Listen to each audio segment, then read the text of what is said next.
Simulcasting live from Twitch, Twitter, Facebook and YouTube. Welcome to episode 79 of Priority One Armada Live, your number one source for the latest in Star Trek Online and Priority One Armada news. I'm your host, Winters, and joining me tonight is the beautiful, charming and ever so sexy RIKERS. How's it going, RIKERS? Thank you. I didn't know you loved me that much. Well, I figured I'd do that, because people will think I was going to say Kat, and that is who our second host is. Kat, welcome. How's your last 7 days been? Very busy. Very busy, very busy. Anyway, of course, you guys as well are loyal viewers, so come join us for our weekly roundtable discussion in front of the statue, on Ryza, instance number 1. Before we go any further, Kat, can you tell us about our first giveaway of the night, please? Absolutely. Our first giveaway tonight is a Gamma Vanguard starter pack. So, for your chance to win, tune in every Saturday to Priority One Armada Live and enter the keyword into our live chat. We have giveaways every show, so make sure you in for your chance to win. Okay, captains, for your chance to win a Gamma Vanguard starter pack code, we would like you to type in the word priority into the chat now, and that will enter you in with a chance of winning a Gamma Vanguard starter pack. Just type in the word priority into the chat now. That's just a one-time thing, right? So if you already have one, right? Yeah, good point, we will Kat. get you. Yeah, we'll get you something else. Yes, if you already have a Gamma Vanguard starter pack code, you can't win a second one. So just keep that in mind. And congrats to whoever just won 100,000 at the Dabo table a minute ago. Oh yeah, that's right. Yeah, I'm jealous. That's you, Kat. Oh, sorry. Having a moment. I was dreaming She was about. that jealous. I was dreaming about what I'd do with all that platinum. Hey, captains. We're adventuring into the unknowns because tonight is Q night. This night is all about you, our loyal viewers. Help us choose what Q or TFO will be attacking tonight, so everyone has a chance to get marks and, most importantly, dilithium. I'm pretty glad about this because I'm trying to get my account discounts unlocked on my T6 person, so I need all the marks. I need all the marks. Priority One Armada staff loves creating new content for our community to enjoy. So if you have any questions about the show, the weekly giveaways, the Armada, and more, then just go ahead and hit that follow button in Twitch so you'll be notified when we're on the air. And on behalf of the Priority One Armada staff, we thank you for your continued support now and for years to come. Looking for a friendly and helpful community to join in Star Trek Online? Then sign up and join Priority One Armada by visiting PriorityOneArmada.com. We have Federation and Klingon fleets on both PC and console platforms. You can also chat with us in-game by joining the Priority One chat channel by typing /channel_join space Priority One into the in-game chat box and then hit the enter key. Why not treat yourself to the gift that keeps on giving? Check out our Armada-themed merchandise available now at our Cafe Press store. If you already have all our merchandise but still want to donate to the success of Priority One Armada Live, then click on that donate button on the Twitch page. All donations go into services that allow us to continue to bring new and exciting content to our online community.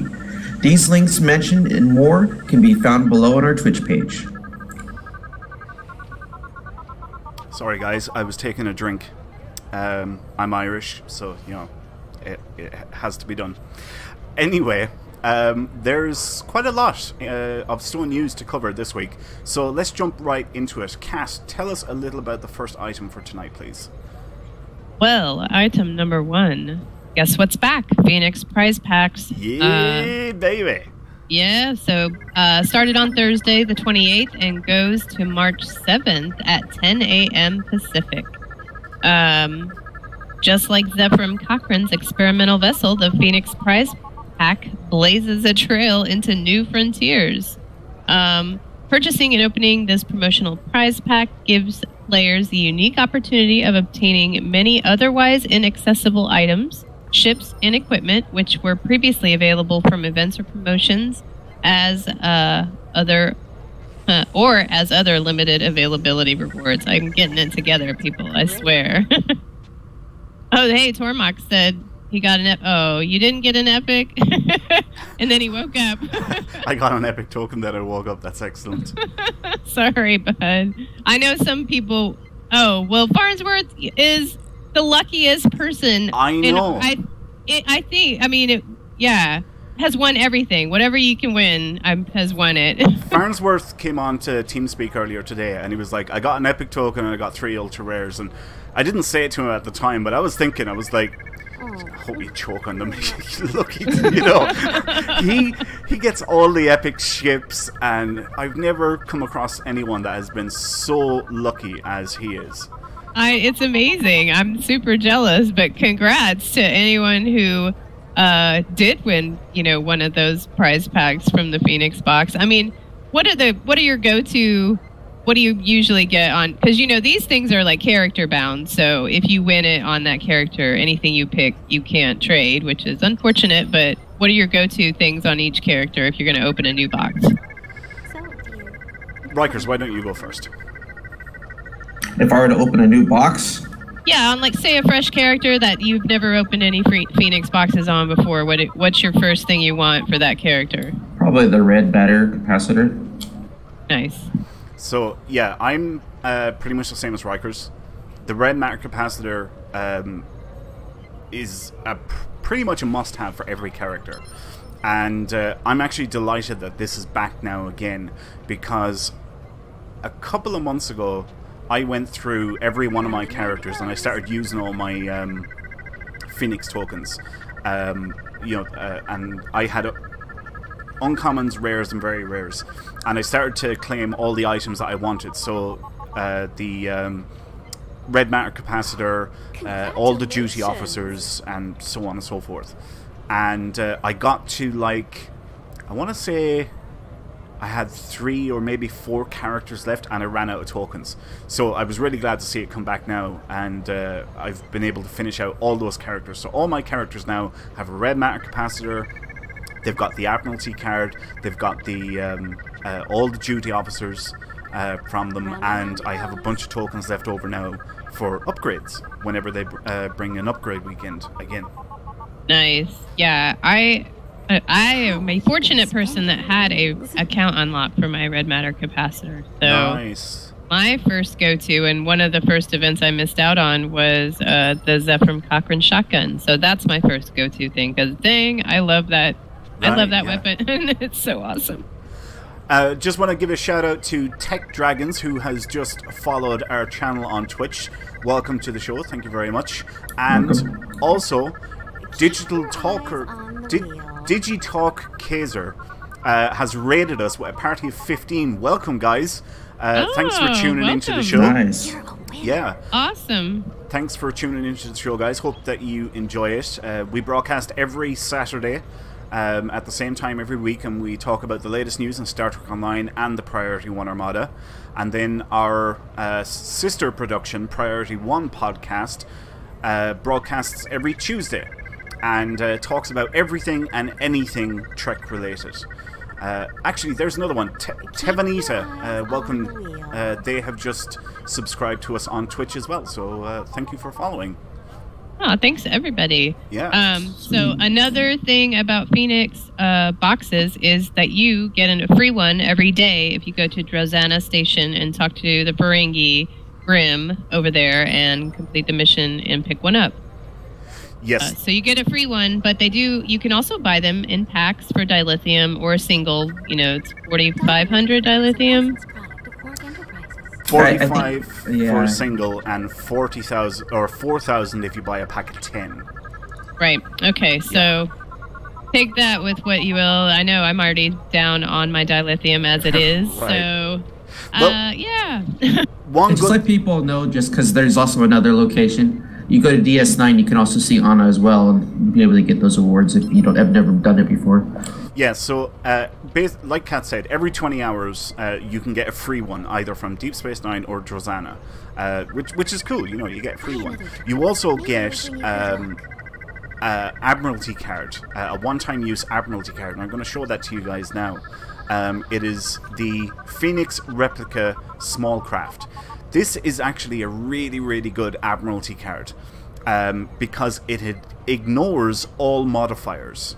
Now, I use it all the time. I use it all the time. The stats aren't great. Like, it's only 7 engineering, 5 tactical, 4 science, but really you want it for the ignore all modifiers proc or whatever that's on it.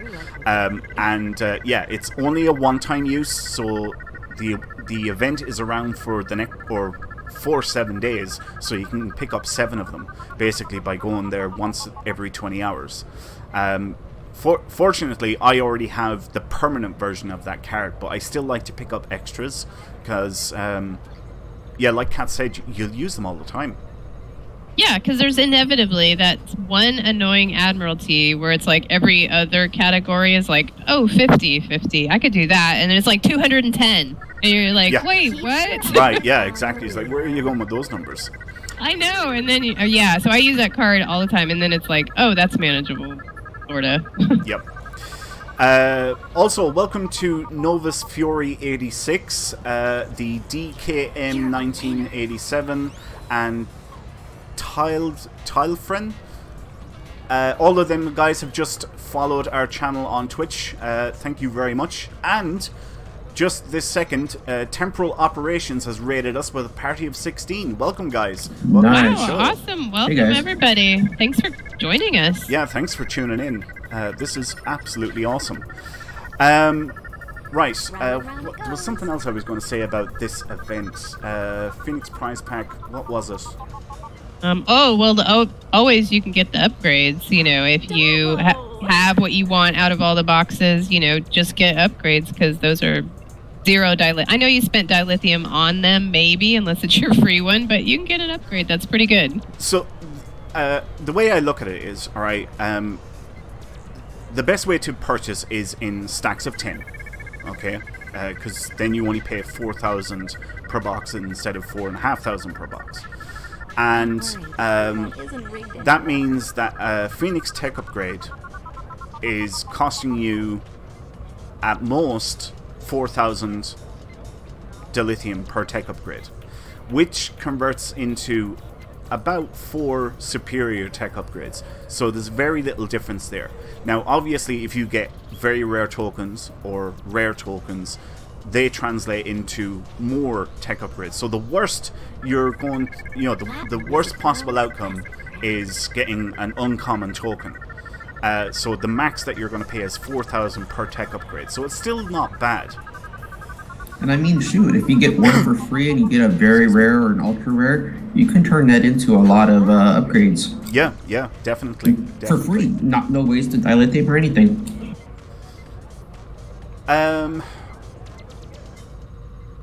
Man, it's really bugging me what I was going to say about the Phoenix Prize Pack, and I cannot remember what it was now. Well, we were talking about the small craft that wiped. Yeah, no, it was before we were talking about that. Something came to mind, but I can't remember what it was now. Actually, let me have a look back over the chat and see if anything... No, nothing there is reminding me of it. Anyway, doesn't matter. Yeah, Phoenix Prize Pack event is back, and it's around on... I want to say it's next Thursday, isn't it, Kat? Mm-hmm, yes, yeah, 10 a.m. Pacific. Right, so basically when the server goes down for maintenance is when it goes away. So, yeah, take full advantage of it, guys, while it's here. It'll be a few months before it's back again. So, yeah. Let's move on. Item number 2. RIKERS, please tell us all about the lifetime subscription sale, please. Okay, you know, I read this the other day, and I kept on thinking to myself, wow, that's a long time. This must be an error. But I haven't seen anything saying it isn't, so congratulations, everyone. Bestows announcing a sale on lifetime subscriptions starting February 28th to April 4th, 10 a.m. Pacific. You're going to get $100 off the original $299, so you're basically paying $199 right now to get a lifetime subscription to Star Trek line. You can enjoy all the awards that come with being a lifetime subscriber, with exclusive species unlocks like the Talaxian species, instant access to all sorry, man, I'm starting to get congested here. Lifetime rewards to Priority One or Priority logins. There are dozens of reasons why you should get your lifetime subscription today, and plus you also get that free 500 Zen a month. I want 5,000. You can get them to change it to 5,000, but it's only going to be 500. So you can use those every month to get, gear, ships, whatever you want to use your Zen for. But for more information about all these great awards, visit StarTrekOnline.com. So, Kat, you're a lifetime subscriber, aren't you? Yes. I agree with Teacher Guy, and he says it's worth it for the Mugatu alone. I mean, I like it for a lot of reasons, but the Mugatu is a plus. I bought mine. I think I started playing this game in September of 2014, and I bought it later that month because I'm like, oh, this is gonna happen. Yeah. I'm gonna be here a while. Yeah, congrats, definitely. Jax. He actually just joined today as a lifetime. I wonder if that's nice. Souljax. Yeah, it is. It is Souljax. All right, congrats, Yeah. dude. I seen him talking about it in chat earlier on today. So, the lifetime subscription sale. Actually, do you know what? Before I tell my story again, RIKERS, are you a lifetime subscriber? I am, sir. Awesome. How long are you a lifetime now, actually, RIKERS? Probably around the same time as Kat, 2014, 2015. All right, okay. And so, Kat, for you, the Mugatu is the best thing in it, is it? Or is it? I think it's all the extra unlocks that you get with, other species. I was a fan of that because, I don't have any trouble making new characters. So I'm like, oh, I got to try a liberated Borg, and I got to try, all the things. Yeah. So, I like that. And I thought that going to that nebula was cool, the captain's table, but I don't actually find that I go there. Nobody does. Nobody does. I know. And because they don't... There's nothing there, except it's a convenient place to get all your things at one place, or in one room. Even that, it's like, there's nothing. It'd be cool if there was just one other extra little thing that was really cool about going there. Yeah. One day, all of us are just going to go in there and see what happens. See if we can bring it back to life. We actually had a conversation on TeamSpeak during the week about the captain's table. And people were throwing up different ideas and things that they could do and stuff like that. And then I was telling the guys, like what the devs have said, because we've talked about it before in previous interviews with the devs and stuff like that. And to be honest, we couldn't really come up with anything. Like, we had loads of ideas, but the problem was any of the ideas we were coming up with. I had already posed to the devs before in the past, and they shot them down. They just want to get rid of it. Yes, and ultimately that's their position now. Is they can't think of anything to do with it. Anything that the community can think to do with it, they don't want to do because it would divide the player base. And really, they just want to get rid of it altogether. Is pretty much their position. All right. Yes, 500 Zen a month. Maybe they think that that's just enough and there shouldn't be any other extra benefits. But, they could make something, just one thing, like put a Dabo table in there and make it like a casino or Yeah. I was even thinking if you created a character, say it's an engineer, but later on the line you decide you want it to be a tactical science, that you could actually go there and change it. That'd be something interesting to have. Oh, that'd be kind of cool. It wouldn't even take much. Just one thing that is different than any other place. Yeah. Tevanita says, "Do a show there." We could do a show there. We could do a show there, but the problem with that is there would be a lot of viewers that wouldn't be able to join us because they're not lifetime members. So I don't know if we would do a show. It'd be cool, but we don't really. We're kind of in the same position as the devs. We want to be, available to as many viewers as possible, so that people can interact. Look at the crowd that's here at Ryza. There's a massive crowd here. Everybody playing Dabo gathered in one place. It's kind of cool. So, yeah, this is probably one of the best things that I have ever purchased, the lifetime subscription sale. And I bought it many years ago. My favorite thing out of it is probably the 500 Zen every month, which is pretty cool.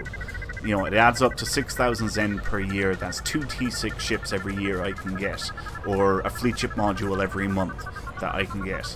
But there's so much other stuff with it. I mean, you're a winner. I always say, you know, if you're going to be playing the game over the long term, you know, and I'm talking about for years to come, lifetime is the way to go. But if you're the type of person that only sticks with a game for a couple of months and then you move on to the next game, forget about lifetime. You don't want that. But I was going to say something real quick because Aaron J was asking a question. He says, well, I can go in the captain's table, not a lifetime. The only other way you'd be able to get in there is if you've been a veteran for 100 days or longer of gameplay. So if you had that, that's probably the reason why you're getting in. Yeah. I've lost my train of thought again now. Oh, yeah. So let's say you decide to go with the lifetime subscription. And let's say after a year or two you get burnt out and you stop playing. But in a year or even 5 years later, if you come back to the game, you will have accumulated X amount of times worth of Zen. You still keep on getting that Zen. I have heard of so many players who took a hiatus for 2 years, 4 years, or whatever, and they came back and they had this huge amount of Zen, and I was like, what am I going to spend all this on? And yeah, they were delighted that they did go with lifetime, because, you know, they were able to buy a bunch of new stuff when they did come back. Yeah, and who just mentioned this? Maybe Teacher Guy was just saying it's an automatic dill refine, and I did not realize that that was a lifetime benefit. I just thought my dill automatically refined every day, and that I didn't realize you had to do it if you weren't a lifetime subscriber. Yeah, your dilithium. So, all right, the clock, it just reset about an hour ago. Well, an hour and a half ago, I think, maybe 2.5 hours ago. The way it works is it always has a day in lieu. Okay, so if I hit the refine button on this character now and I leave it tomorrow, it won't refine tomorrow, but the following day it will refine, and I think it refines up to 7 days worth for you. So if you don't log into a character for 7 days, then boom, the next time you log in on that character, it'll refine 7 days worth of dilithium, assuming you have 7 days worth of dilithium to refine. So yeah, it's a kind of cool little thing, and certainly does make it, I'd say, easier, because, you know, I remember when I used to be watching the clock all the time, waiting for the clock to reset, you know, for the 24 hours to be up so that I could refine again. And now I just don't bother. I don't need to, you know. It just does it itself. Yeah, like I didn't even know that was a thing. I just assumed everybody's did that. No. Yeah, it's actually a lifetime perk, which is kind of cool. I'm going to say Matthew, or Captain Matthew on Endgame chat is saying that I guess it resets at 7 p.m. Eastern time. Is that correct? Sound about that right? No, it'd be... Oh, wait, no. Yeah, it would. Yeah, that'd be about right. I think that would be about right, yeah. Okay, let's do the giveaway for our... Or let's announce the winner of our first giveaway for tonight. So, we wanted you to type in the word priority into the chat now. Or earlier, I should say. So let's roll the dice, and the winner of a Gamma Vanguard Starter Pack is Gypsy Blade. Congratulations! Congrats! If you can please contact us, send us a whisper, and let us know what your in-game @handle is. We will get that prize sent to you at the end of the show. So congratulations! Nice, well done. let's move on. Item number 3, updates to anti-fraud measures, PC and console. Kat, can you tell us a little bit about that, please? Yes, in order to further reduce the impact of fraud and gold seller behavior, because we all know that is real annoying, Stowe is refining the detection systems that are currently in place in both Neverwinter and Star Trek Online. I guess Cryptic, not Stowe. Okay. These systems identified potential problem cases and permanently bound tradable items to the player account. For instance, if a lockbox key or a package with a collection of items was purchased, all contents of those items would also become account bound. But to improve the player experience, we are implementing a change so that such binding will no longer be permanent. Instead, these items will be bound to account for a limited duration shown by a countdown timer. After this, the items will become tradable. If you do not see the countdown timer, the item is permanently bound to the account by design. You can tell if an item has this timer in your game UI. It will be implemented across all platforms for both Neverwinter and Star Trek Online, and they will be making adjustments. So, that sounds ominous. So what's their legal response to this, Madam Lawyer? Well, I'm sure I understand why this makes a difference to it. I mean, I don't know that I understand how the gold seller thing actually works. So how does that affect it? Meaning that people can just put this stuff on the exchange once it is available? So they implemented this measure as part of the anti-fraud measures. Basically what was happening was there were certain players who didn't have account guard active on their account, and for anyone that doesn't know, account guard identifies when you log into your account from a new source, okay?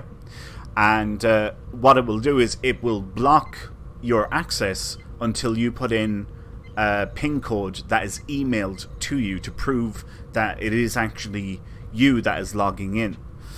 And what was happening was people's accounts were getting hacked, and by these gold sellers and spammers and what have you. And yeah, they're logging into, like, let's say your account, Kat, and they go, oh, Kat's got 4,000 Zen, right, I'm gonna buy 4,000 Zen worth of keys, and then I mail them to my account. Okay, imagine if I was and there's the rumor started now, I'm a hacker. So I would log into your account, or I would hack into your account and see you have so much Zen, and then I will buy stuff, send it to my account, and you're out 3,000 or 4,000 Zen because you didn't have account guard active. So what they done was, as part of the measure, was whenever there was an unusual transaction on an account, it would bind any item purchased with Zen, and any items that stemmed from that purchase would also be bound. The idea being, if I, again, as the hacker, log into your account, Kat, and I try and buy keys, I can't do anything with them. They're locked to your account, and I can't do anything with them. So an unusual transaction would be, let's say if you were spending $50 on the game every 2 weeks, but then I hack into your account and I end up charging $200 to get $200 worth of Zen. That's an unusual transaction because your norm is usually $50 every 2 weeks. So that's where the red flag will come up, and you get this anti-fraud measures kicking in. I thought the CVV, I forget what it's called, on back of credit cards has to be entered anyways before each transaction. Not if it's linked to PayPal. Right, yeah. Well, PayPal is different, yeah.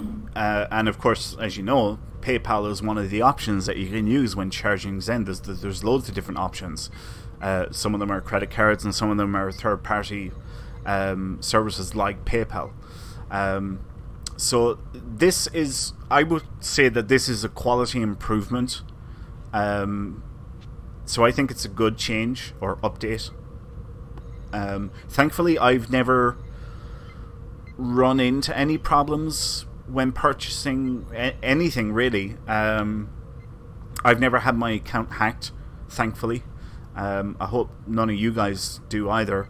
I'm like, knock on wood. Yeah. That sounds terrible. I do strongly advise you to activate Account Guard if you do not have it active already. Account Guard can be found in your settings, I'd say, on StarTrekOnline.com. I can't remember. It's been like 7 years since I last looked into that, but it's there somewhere. Do you know what? It might even be standard now. It might be. It might be standard on all accounts. They might have just implemented it on everyone, but I don't know.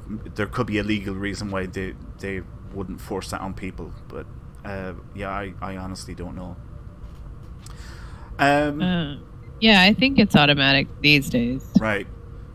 By the way, Aaron J0011 has just followed us on Twitch. Dead Sandstorm has followed us on Twitch. Sean Wolf has followed us on Twitch, and the Bogan one has also followed us. So welcome, guys. Glad you could make the show. Thanks. Hope you can tune in regularly here every Saturday when we're broadcasting. Anyway, let's move on to item number 4, Bonus Marks Weekend. Rikers, please tell us all about that. Yeah, this weekend we have some bonus marks that end on March 4th at 10 a.m. Pacific. So for people that are looking to earn some extra marks to play throughout the game, it's a good time to do it. Yeah, during the event. During the event, which we're doing TFOs today, so it's going to be a great thing for a lot of us tonight. So during this event, content that provides marks, either fleet or reputation, will be rewarded 50%. That's 1.5 times bonus above normal amount. These bonuses are available to all content that awards marks. These also include the 3 new reputations that came with the council with Age of Yesterday, and you can go ahead and start building your fleet projects and reputations. More information, visit StarTrekOnline.com. Okay, so Kat, you said earlier that you're still working on reputations for some of your characters, is that right? Oh, absolutely. On all of them. I mean, I can't think of... There is one character I have to tier 6, but again, I haven't even unlocked the discount, account for each tier, so that's what I'm working on right now. Alright, so you were happy to see this Marks Weekend. Oh, absolutely, I know, and I have been running Pavo on more than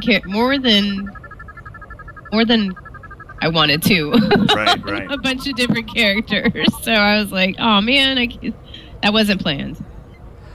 Just want to say, see you later, Alex. Alex is taking off. He's hung around as long as he could. Bye, see you, man. Alex. Yeah, so have a good night, Alex. Thanks for tuning in, dude. We'll catch you later, man. Rikers, how about you? Have you any reputations or any projects, maybe any reputation gear or maybe fleet gear that you wanted to get, and this bonus marks is going to help out with that? Yeah, I'm working on my KDF side, so there's some stuff I'm still missing. My Fed side is kind of all maxed out, so it doesn't really help that much. Right. Yeah, for me, I was really happy to see this come around because I had a number of characters. My main Winters, my main KDF Martok, and my Jemadar Engineer that I'm doing my Let's Play series on had all earned 150,000 XP in the Duty Officer system for all... Actually, not all 11 commendations, for 10 of the 11 commendations. So I was turning in all that XP for fleet marks. And yeah, I got all 3 of those characters done about 4 hours ago. They finished up with the last of it.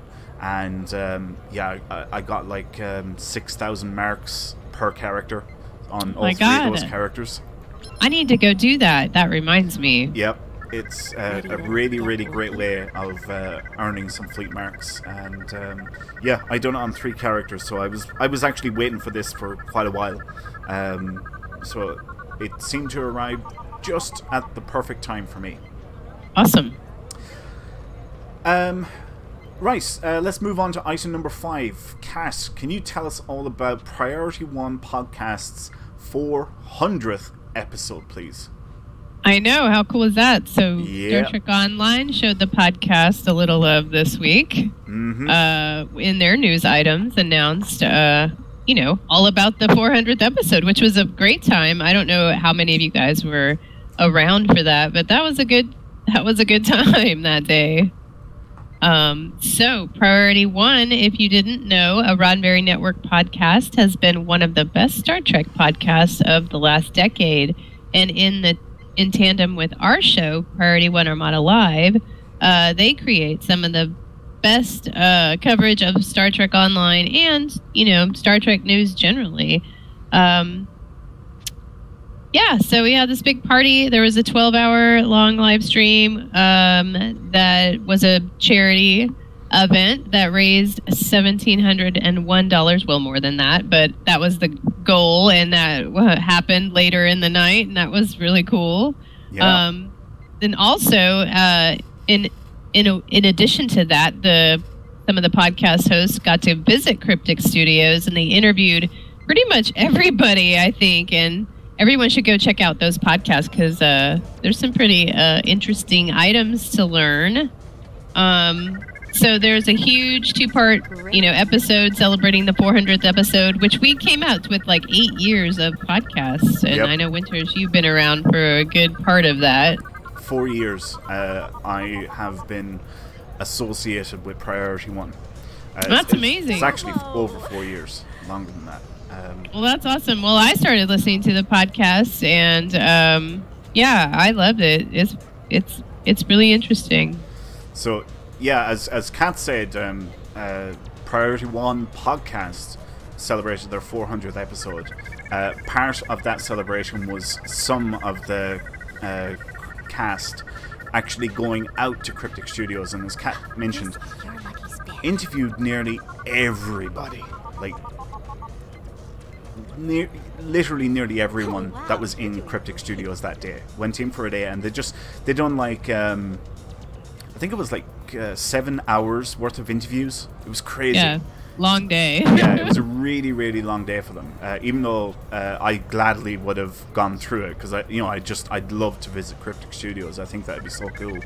But yeah, there's a bunch of interviews in episode 400 and 401. Between those two episodes, there is a ton of interviews that were done.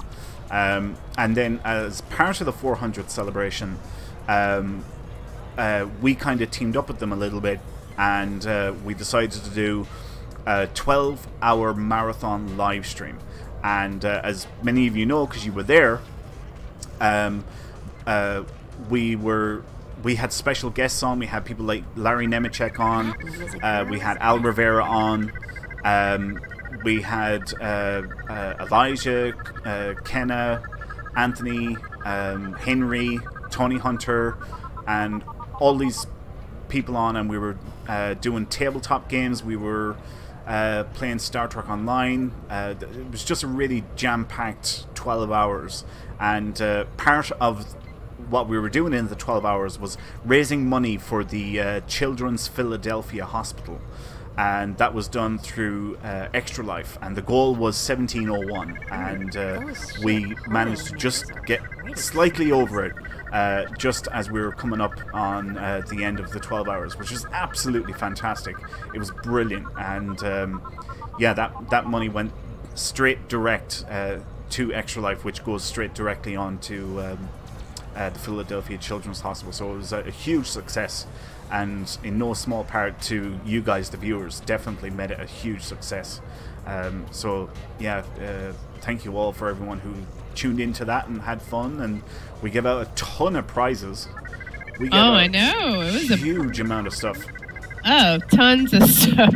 Yeah, we had Victory is Life Bridge Officer pack codes. We had Discovery Starter pack codes. We had 3D printed ships. We had Eagle Moss ships. We had posters, and there was just huge amounts of stuff that we gave away. 50th anniversary pins. Yeah. That sounded cool. Yeah, there was 50th anniversary pins that was given out as well. Just a huge amount of stuff, and it was just a really, really big success.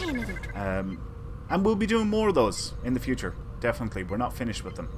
Absolutely. Well, we would take this opportunity from Priority One Armada Live to congratulate the podcast on their 400 episodes, because that's an amazing achievement. And Definitely. we hope all of you will join us for our 100th episode. That's coming up sometime in July, late July, estimated around the 20th, later this year. So yeah, that's just so great. 400 episodes. Yep. I actually joined Priority One at episode 200. That was when I joined, so it was always easy for me to know how many shows I had done with Priority One podcast, and then later taken over the actual gaming community and the Priority One fleet, which ultimately became the Priority One Armada. And then we started this show, and as Kat said, we're coming up on our 100th episode, which is really, really fantastic. 100 episodes later, so yeah, looking forward to that big time. Okay, let's move on. Item number 6, RIKERS. Please tell us what there is in console news, please. Yes. All right, console people, congratulations. You have just joined us for the 9th anniversary party for Stowe. Thank God, you guys had to wait such a long time, but it's worth it. So, from March 5th to April 2nd, you'll be able to take part in these festivities.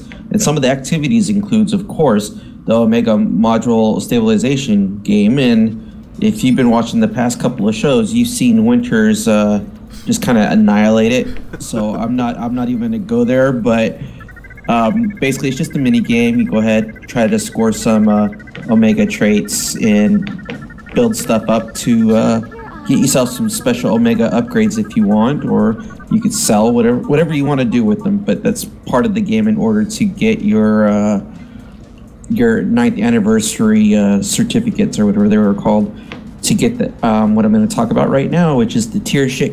I don't know, what am I saying anymore? Tier 6 Vulcan Scout ship. Now it's going to cost 1,000 prize vouchers, which, that's cool, but you get a head start, which is also even better, where you can receive 200 vouchers for completing the new missions from Mirror of Discovery. Not going to say the first one. The second one's Illusion of Communication, but you only get it for the first time doing those 2 missions. After that, you just got to do that stabilization game to collect your 1,000. You're also going to have the Party Patrol, which is, little mini queues rocking around, making a mess over in Starfleet Academy or Klingon Academy. Drive you nuts. If you can gather them all up and put them in a cage somewhere, you'll get, great rewards like dilithium ore, reputation marks, or fleet marks. Get the new party poppers, which, if you've been watching some of our shows, you've seen that the sarcophagus balloon is takes too much of the real estate of the game, so pretty much if we're streaming it, it takes up the whole screen. You can't see anything. It's totally nuts. They also have some new emotes participating. That doesn't really give you an exact amount, but I know a couple of them here. Let me see if I can pull them up. Was, if I'm correct, was aerobics, wasn't it? Aerobics, we got... Awesome dance. Yeah, the awesome dance. I'm like, I know all the emotes. Was the finger snap? Was that the other one too? Finger guns. Finger guns, yeah. I'm not so finger guns, yeah. There's a great amount of things to be had. So there's a lot of emotes to play around with for people that like it. I mean, there's some great things to go. I mean, I still would love to have that disco emote that you never got. And I was hoping that maybe someday they'll offer it, maybe like in a Phoenix prize pack or something like that. That'd be pretty sweet. I would just like to have received it first place that I paid for. I know. Exactly. Okay, so on the consoles. Oh, I'm sorry. Did you want to say something? Go ahead. So additionally on the consoles, you can command the new Mirror Styx Dreadnought Cruiser. It'll be available to you guys during this 9th anniversary, starting on March 5th. So you got about 3 days to go, and then you'll be able to get this massive behemoth of a ship. You can only use it after you're done with the tutorial, so if you haven't done the tutorial yet, you have to do that first before you can use it. But it will scale with you all the way up to its max level, so that's a nice thing. Also, you guys are having a Lachi Alert weekend, so have fun with that, and go ahead and receive those bonus marks that are quite nice to have during the event. It will end on March 4th at 10 a.m. Pacific. As I was talking about earlier, 2 new episodes come out. One in particular is the Illusion of Communication. This is where you get to actually go to Pavo, and you're going to fight in order to hold things together so they don't affect the future. There's a lot to this. If you want to understand more about what this mission is about, make sure you watch some of the past Discovery episodes, and also the last game episode, which is the one I failed to pronounce. I think it's Parapacem. Yeah, Pacem. Yeah. But yeah, if you are keeping track of all that, it will explain things a lot better, and I don't want to give any spoilers out, so I hope you guys enjoy that one. Also, hey, look, it looks like the consoles are going to get the Nandy. There, I almost forgot that word just for a second. They're going to have the Ferengi Nandy for the first time, which will be available on March 1st. Which is already started. They're giving that away for free? The Nandy? I think that's their 9th anniversary special reward for them. That's but it's amazing. only gonna be good until tomorrow at 10 a.m. So people on console, make sure you run and get your hands on that really fast. That's a fantastic ship. You guys should all get that if you have a console. Wow. And just in case you guys don't know, the way you get this ship is you just go to the C store, and I think it's going to be under promotions, right, Winners? I would imagine so. Yeah, it'll probably be under promotions. I don't know how the layout is on the console, but it will be in the C store. You'll be able to see it there. You'll be able to claim it during the 1st through the 3rd. So if you do it afterwards, you won't be able to get it, and you'll miss out on a great ship. So make sure you get it as soon as you can. Oh yeah, Thanos Skyrat says it's per tune, but you can claim it on any character. I highly recommend this ship because if you did not know, Ferengi ships are the coolest ships. Hands down. They have a Dabo table and an exchange and a bank on the bridge. It's fantastic. It's magical. I wish every ship had that bridge option. Yeah, but I hate Sean because he has the Grand Nagus. I'll never get that ship. Well, you had to bring that up, but a free Nandy, that is amazing. What a cool giveaway. Yeah, that's the next best ship you can get from the Ferengi side. I hope they create more of them. That would be nice. John Daniel Thomas just asked in the Facebook chat what we're talking about. This is the console news for Star Trek Online. It's not PC. This is console news that we're referring to. But we, obviously, on PC just finished our anniversary event. And, Kat, how did you like the 9th year anniversary? Oh, I did. I thought it was, I did somewhat better on my Omega game. Not as good as you. I still pretty much suck at it. But I did break 2,000 for the first time. Nice. I like the Vulcan ship. It's cool looking. Yeah. How about you, Rikers? How did you do this year on the 9th anniversary? How did you like it?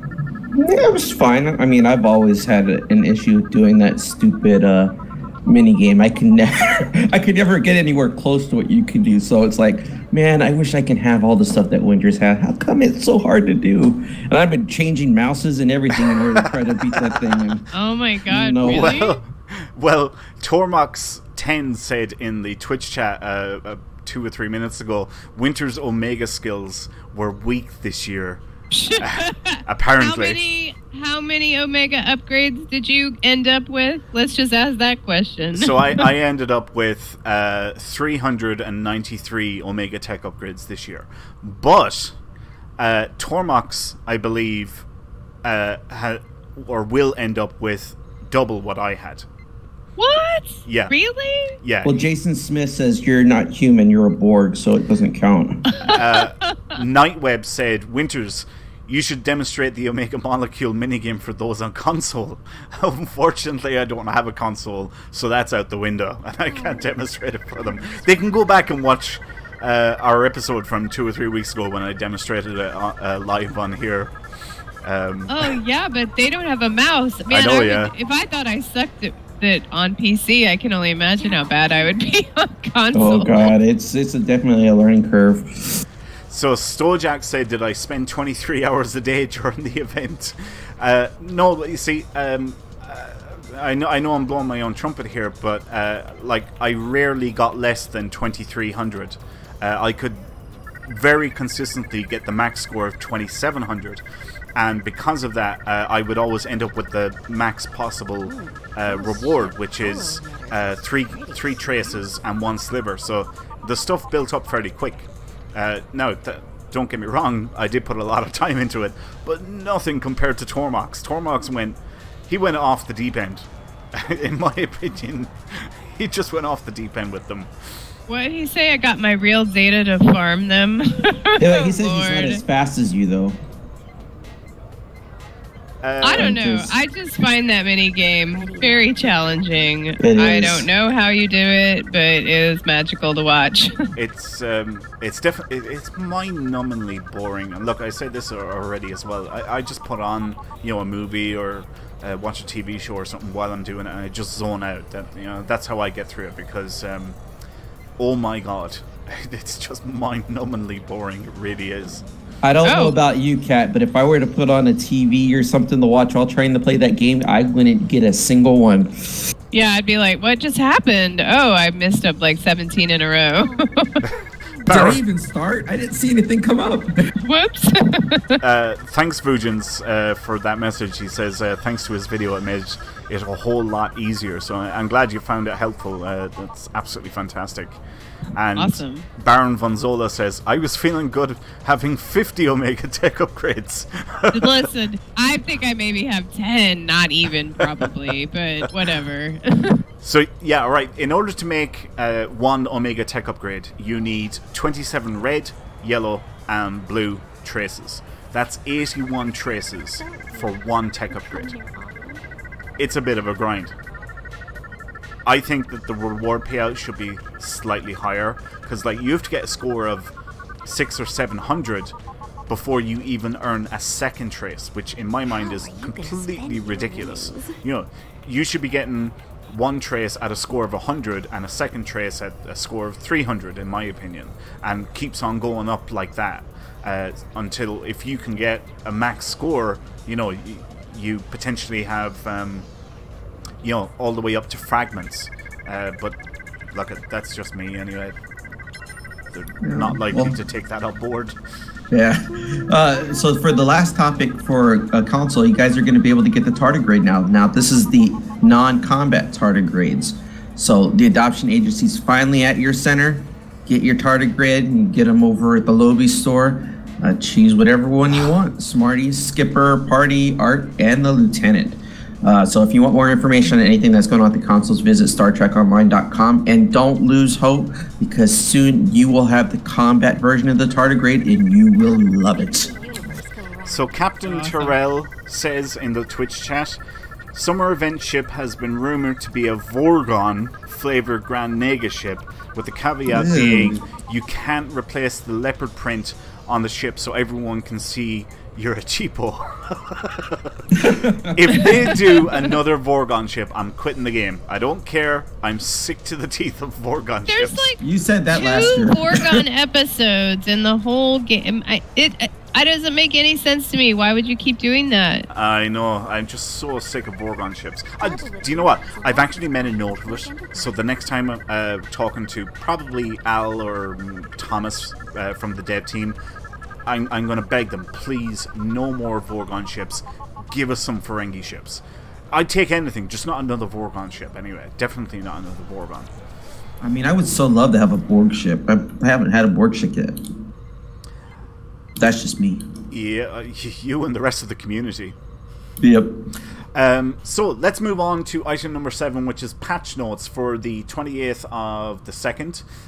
Pavo Dissension. Crystals and agonizers are no longer interactable. That's an interesting word, isn't it? Interactable.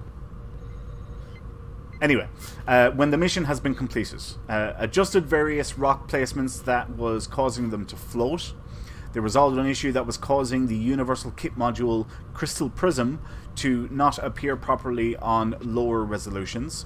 Resolved an issue that caused some shield effects to completely cover the Gagarin.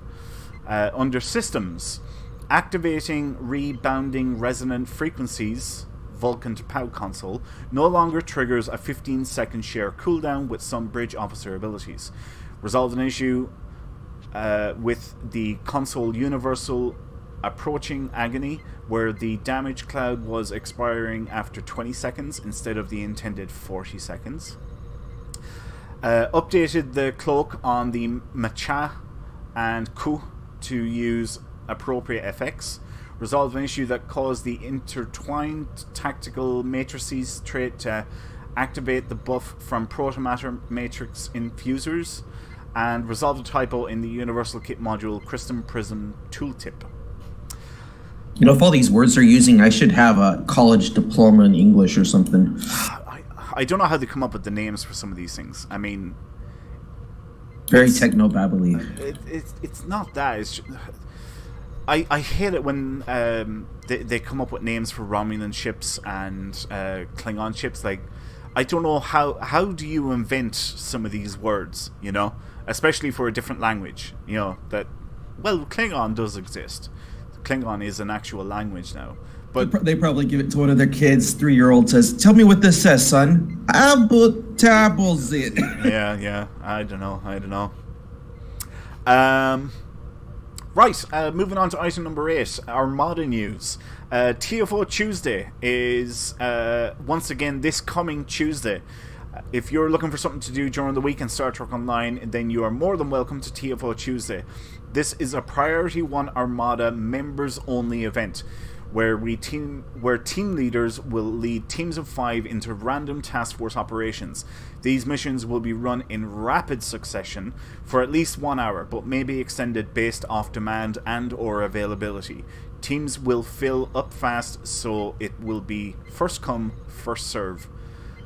And we hope to see you all Tuesday. For anyone that doesn't know, this is an event, as I said there, that is for Armada members only. It is every Tuesday at 9 p.m. Eastern, and yeah, it's done in rapid succession. So we just do random TFOs. That's basically it. So it's another great time for everyone in the community to get together, run missions together, earn marks, dilithium, XP, loot, all that sort of stuff. And yeah, a really, you know, just a bit of fun, really. We will be adding other events throughout the week in the future. This is the first one that we're doing. So we have an event on every Saturday and every Tuesday that is organized within the community, and we'll be adding to that further in the future as well. Yeah, I see those smart Alex in chat, Teacher Guy and Tormox, talking about Bug Hunt. No. And Greg is Khan was asking what fleet, and it's not fleet specific. If you're a member of any of the Priority One Armada or houses Martok, Grilka, or Moog, you can participate in TFO Tuesday. Yep. You just have to be a member of the community. The difference is, alright, so Saturday nights, this show is free for all. Everyone and anyone is welcome. TFO Tuesday is specifically for the community, our community. So if you're interested, you want to join us, we're active. We have regularly scheduled events. We have multiple competitions and giveaways throughout the calendar year. Then yeah, you can sign up and join any of the fleets by going to PriorityOneArmada.com. And yeah, we're getting new members all the time. I know, but speaking of events throughout the year, we have a hint about, we just are very excited because we have a lot of really cool stuff happening pretty soon. Yep. So next month, for anyone who remembers last year, we have a mirror month coming up. And April is Empire Month. yes, the Priority One Armada gets pulled into the mirror universe and has to masquerade as the Priority One Empire. And we have some really cool stuff planned for this year. We're going to be giving away ships every day for the entire month of April. We're going to have special Terran themed stuff for the Twitch shows or the Saturday shows, and it's all going to culminate at the end of the month with the final show, and there'll be more information coming out about that in the coming weeks. But there has been some really great ideas and stuff donated for this year's Mirror Month, and we just know you guys are going to love it. It's going to be fantastic. Last year was our first year doing it. To be perfectly honest with you, we didn't think it was going to be anywhere near as successful as it turned out to be. Everyone just got on board with it and started having fun. So instead of being admirals ourselves here, we're going to become lords of the Empire and whatnot. Lord, speak for yourself. Yes. I'm a dominus. You're a dominatrix. I mean, a dominus. Oh my god! I knew you were gonna do that. No, Nikki is the dominatrix this year. I am still the dominus. Did you see what Teacher Guy said? He said he's going to be the mirror section 31. He's going to be honest and idealistic. Oh man.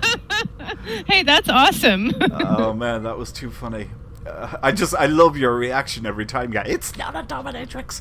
I'm like, stick to the facts. That is a fact. So yeah, we're really looking forward to that, and yeah, like I said, last year, the idea actually came from our Xbox side of Priority One Armada. Yes, And, well done. Kat and James then got put onto the team to sort of develop the idea, and everyone just got into it. You know, they started having fun with it. You know, just we were being like, mirror versions of themselves. I know. We were like, well, what if you had your mirror version, and what if you flew a mirror ship for a while, and you know, you had all your mirror gear, and you know, there were mirror, you know, outfit options, obviously in the Lobby store and the C store. So yeah, it was just fun to put something together, but. Oh man, good times. Yep. All hail Priority One Empire. Long live the Empire. Long live the Empire. Emperor, Winter, Summer, Summers. James, Williams, whatever you're going to be named, we're looking forward to seeing you. It's yeah, it's going to be fun, and trust me, we've got some truly amazing stuff planned for it this year. So yeah, keep an eye out for that. Make sure that you've got plenty of space in your mailbox in game, guys. Make sure that your mailbox isn't full, because you do not want to miss what we have planned for that this year. So yeah, again, if you're not part of Priority One Armada, either on the Fed or KDF side, and you want to join, you can sign up at PriorityOneArmada.com. In other Priority One Armada news, Priority One Delta has reached level 79. And it only has 2 more upgrades to go, and it will be tier 4 in everything on the colony world, which is fantastic. Congrats, guys. All the other fleets are level 81, so there's just 2 levels behind. Priority One Beta fleet, however, has 14 days left. No, I'll rephrase this. It has 14 projects left, and it will have its first tier 5 upgrade available on the colony world. Oh man, cheers. I know some people that have been waiting for that. Yep. Now, I expect that upgrade is going to sit around for a while because there's a lot of stuff that's needed for it. It's a big upgrade. And bear in mind, it is only the first of 4 upgrades. Okay? So there's still a bit of work to do. But Priority One Beta, it looks like, is going to be the first fleet to have the first Tier 5 upgrade available on the colony world. Man, that's so exciting. I know, right? So I'm just surprised because I started a lot of those in beta, beat Epsilon. I just can't believe that, Kat. How did you let that happen? Well, okay, look, I know for a fact that there are some very highly motivated beta members that, you know, come around regularly. Looking at you, Krieger. Yeah, you. They are highly motivated, and they stay on top of those beta projects like you would not believe. So well done to everyone who is working on Beta Colony. Thank you so much for your contributions. We really appreciate it. Well, this is absolutely fantastic. And the rest of the fleets are coming up nicely as well. Like, you know, Beta isn't the only one. But because it looks like Beta is going to be the first fleet that will have T5 done, even though the other fleets aren't quite at Tier 5 yet, that's okay, because do you know what? Once Beta becomes Tier 5 in the colony, we're going to put out an Armada-wide mail. We'll let everybody know, and if there's anything that you want from the colony that isn't available in your home Priority One fleet, so let's say Priority One Gamma, we can send you a map invite to Beta's colony, and you can get your stuff that way. So yeah, we'll still be able to help out the rest of the community. Now, is that how it works with the ships? I thought you actually had to be a member. The ship, I don't know if that works. I don't know if it works the same way as it does on the Starbase. If it does, then we'll have to temporarily move members into Beta to buy the ship, and then they can go back and get reinstated to their original rank. If not, a map invite should suffice, but we don't know yet until we actually get to Tier 5 and we test it. Yeah, that's true. So you'll just have to be patient with us while we work all that stuff out as soon as that hits. But man, it could be, you know, in the next month or few months. I don't know. You're right. Those upgrades, wow, they do take a lot of things. Oh, so yeah, Krieger's asking for a list. He wants to get started. Right. In other Priority One Armada news, on the KDF side, the House of Moog is level 77. Woohoo! Well done. I believe it is approaching on Tier 5 Starbase, if memory serves correctly. It's closing in on a Tier 5 Starbase, which is absolutely fantastic. That's amazing. Well done, House of Moog. Yep. And it doesn't end there. I'm just going to say Priority One Grilka. The House of Grilka is level 56 already. Level 56. And is approaching on Tier 4 Starbase. Again, incredible progress being made in that fleet. So congratulations to everyone in all those fleets. There's been some tremendous progress being made throughout the community. So well done, guys. Yeah, I went through the fleets yesterday and did a whole bunch of promotions in all of those houses on the KDF side. So nice. Thank you all. Next, we want to highlight one very special member in tonight's show, and that is Vice Admiral Bulls, for the recent donation that he made to the Priority One Armada website. Many of you guys have heard me say on many shows that there is no way we would be able to keep the lights on around here without the support of members like Vice Admiral Bulls, who so generously donates to the actual community via the website. So thank you, Bulls, so much for your continued support. We really do appreciate it. And any donations that are made, whether they're big or small, all the money goes back into member services like TeamSpeak server fees, website hosting fees, production software, domain names, all sorts of stuff. So yeah, thank you, Bulls, so much. We really do appreciate it. Thank you, Bulls. That's awesome. Thank you. Right, that is all the news that we have for this week. So that means it is time to begin our away mission. Yay, where are we going? So, to start off with, what say we do Pavo Dissension? And yeah. at the same time, so we'll ask everybody to queue up for Pavo Dissension, okay?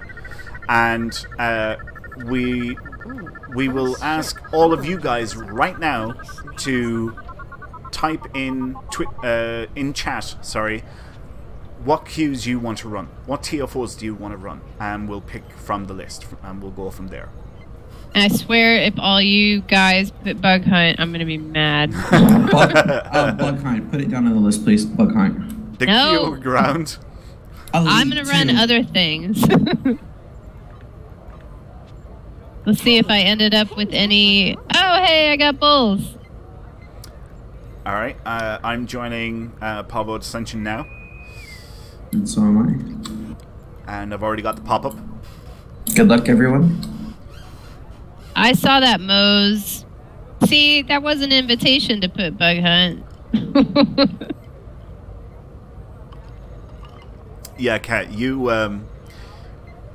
messed up there. Let's call a spade. You shouldn't have said anything. Do you know what Panzer did to me the other day? No. Isn't rigged anymore. Yeah, What it's hasn't like, he done to you? Well, okay. He's done it to you several times, the Bug Hunt. Yeah, right, but this time, like, he queues us all up, and then he leaves, and we all had to do it. Like a pug. He was just me and Nikki and Alex, and Panzer left. And after he queued us, up for it. That's not cool. Oh, I'd be pulling out rank there for that. that sounds like a couple of hours in the agony booth to me. Yeah, well, Nikki and I were not happy with him. I'll bet. Yeah. Oh, that's alright. You guys are like 2 players in 1, so you got it all handled, right? Oh yeah. Right. So, as you can see, we're in Pavo Dissension here now. We're just waiting for the briefing to finish. Mr. Winters, you're right behind me. Yep. For anyone that doesn't know, at this stage, when the briefing is finished, you want to go over to these things, these agonizers consoles, and you have to interact with them and basically destroy them. It's destroy them. And then you put down a special crystal, and that will render render's not the correct word. It will heal this crystal so that it's no longer being agonized. It's not polluted. being tortured, I don't know. Right. That's yeah. like I was like tortured to me. That's what it sounded like. I actually really enjoy this mission. Even though it's on a timer, it's a lot of fun. I It's like a beautiful it. Yeah. map. Yeah, it's a great map. It's a very, very good map. Okay, so you can see now there's a thing all the way around that crystal, and once it's deagonized, you have an option of going 3 different routes. You can see there's one coming up here, and there's 2 going off that way. And you just have to do the same thing over and over again. You deagonize crystals, basically. So your path is highlighted where you have to go each time. When you get there, there will be Terran guys to they're kill. they're trying to break your crystals and kill you generally. What the hell? Don't tell me I have like no traits or... Oh yeah, set your ground traits. Too late. Oh, too late. I died like really, really easily there. Wow, I've got like really crap gear though. Has anyone got the new turrets yet? The crystalline prisms? No. Not on this character, but I do have it. It's a neat little weapon. Yeah, I've seen it before. It's pretty cool. Yeah, I mean, you can put up 3 at a time, so each time one comes down, another one becomes available that you can put out, and it just keeps going. It just rebuilds itself. And that in combination with the Agni turrets, it's a potent combination.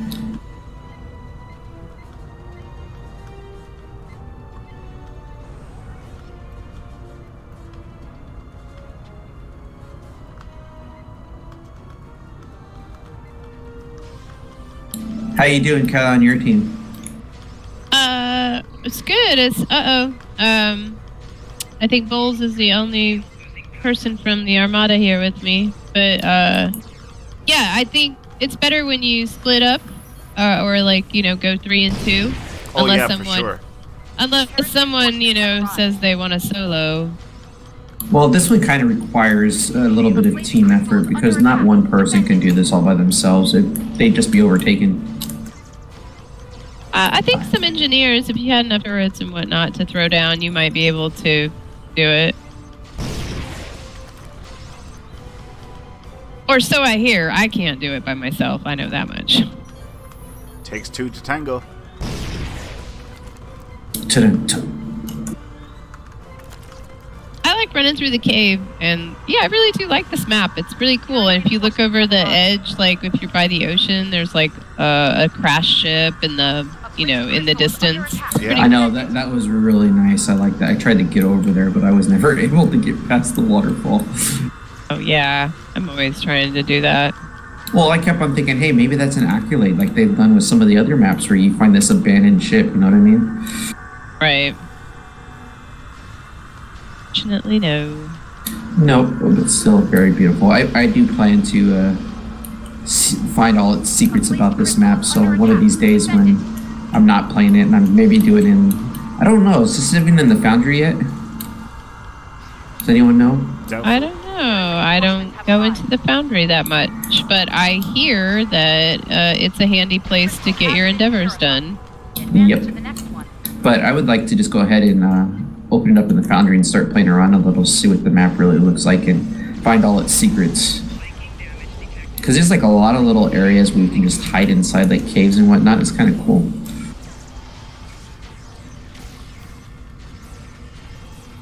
Yeah, the environment team for STO, Nick Dugan, he is just amazing, and the entire team, the work that they do, yeah, they're just really. They've been up in the game a They're little bit. really so good at creating these environments and even recreating environments, that we see in the TV shows. Like I said, they're working on some of those updates now, and some of the old maps they took offline, so I can't wait to see what those are going to look like once they're done. Mm-hmm.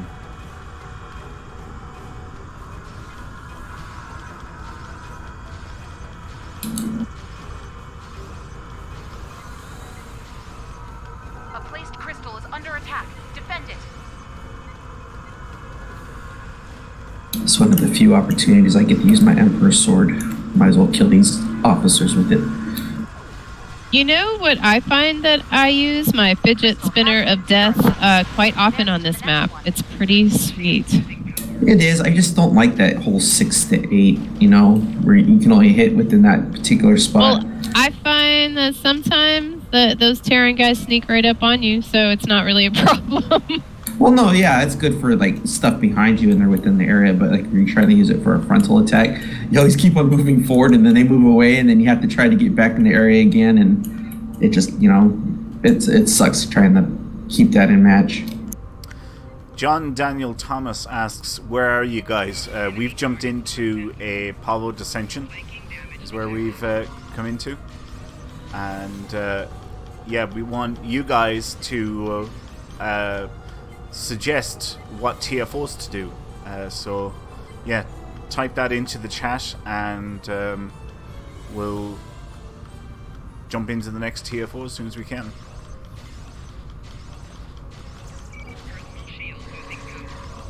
Have you guys been getting this issue to like every time you're walking around the map, all of a sudden everything looks like it's being spread out in a weird fashion to where you can't really see anything? Nope. Huh. No? Yes, this I heard it from someone else before, and I've been experiencing it lately. It looks like I'm fighting and everything's fine, and all of a sudden it seems like everything jumping forward in the warp speed, and I'm just stuck there.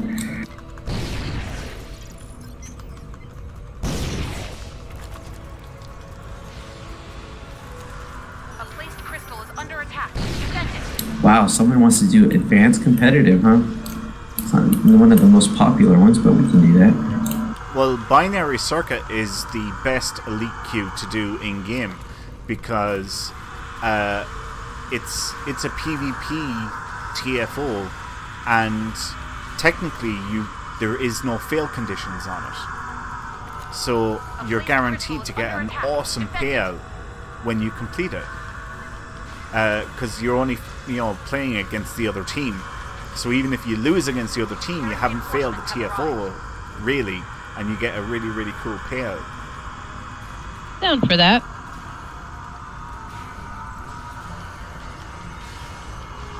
Yeah, they took a really big gamble there trying to create some PvP type of TFOs.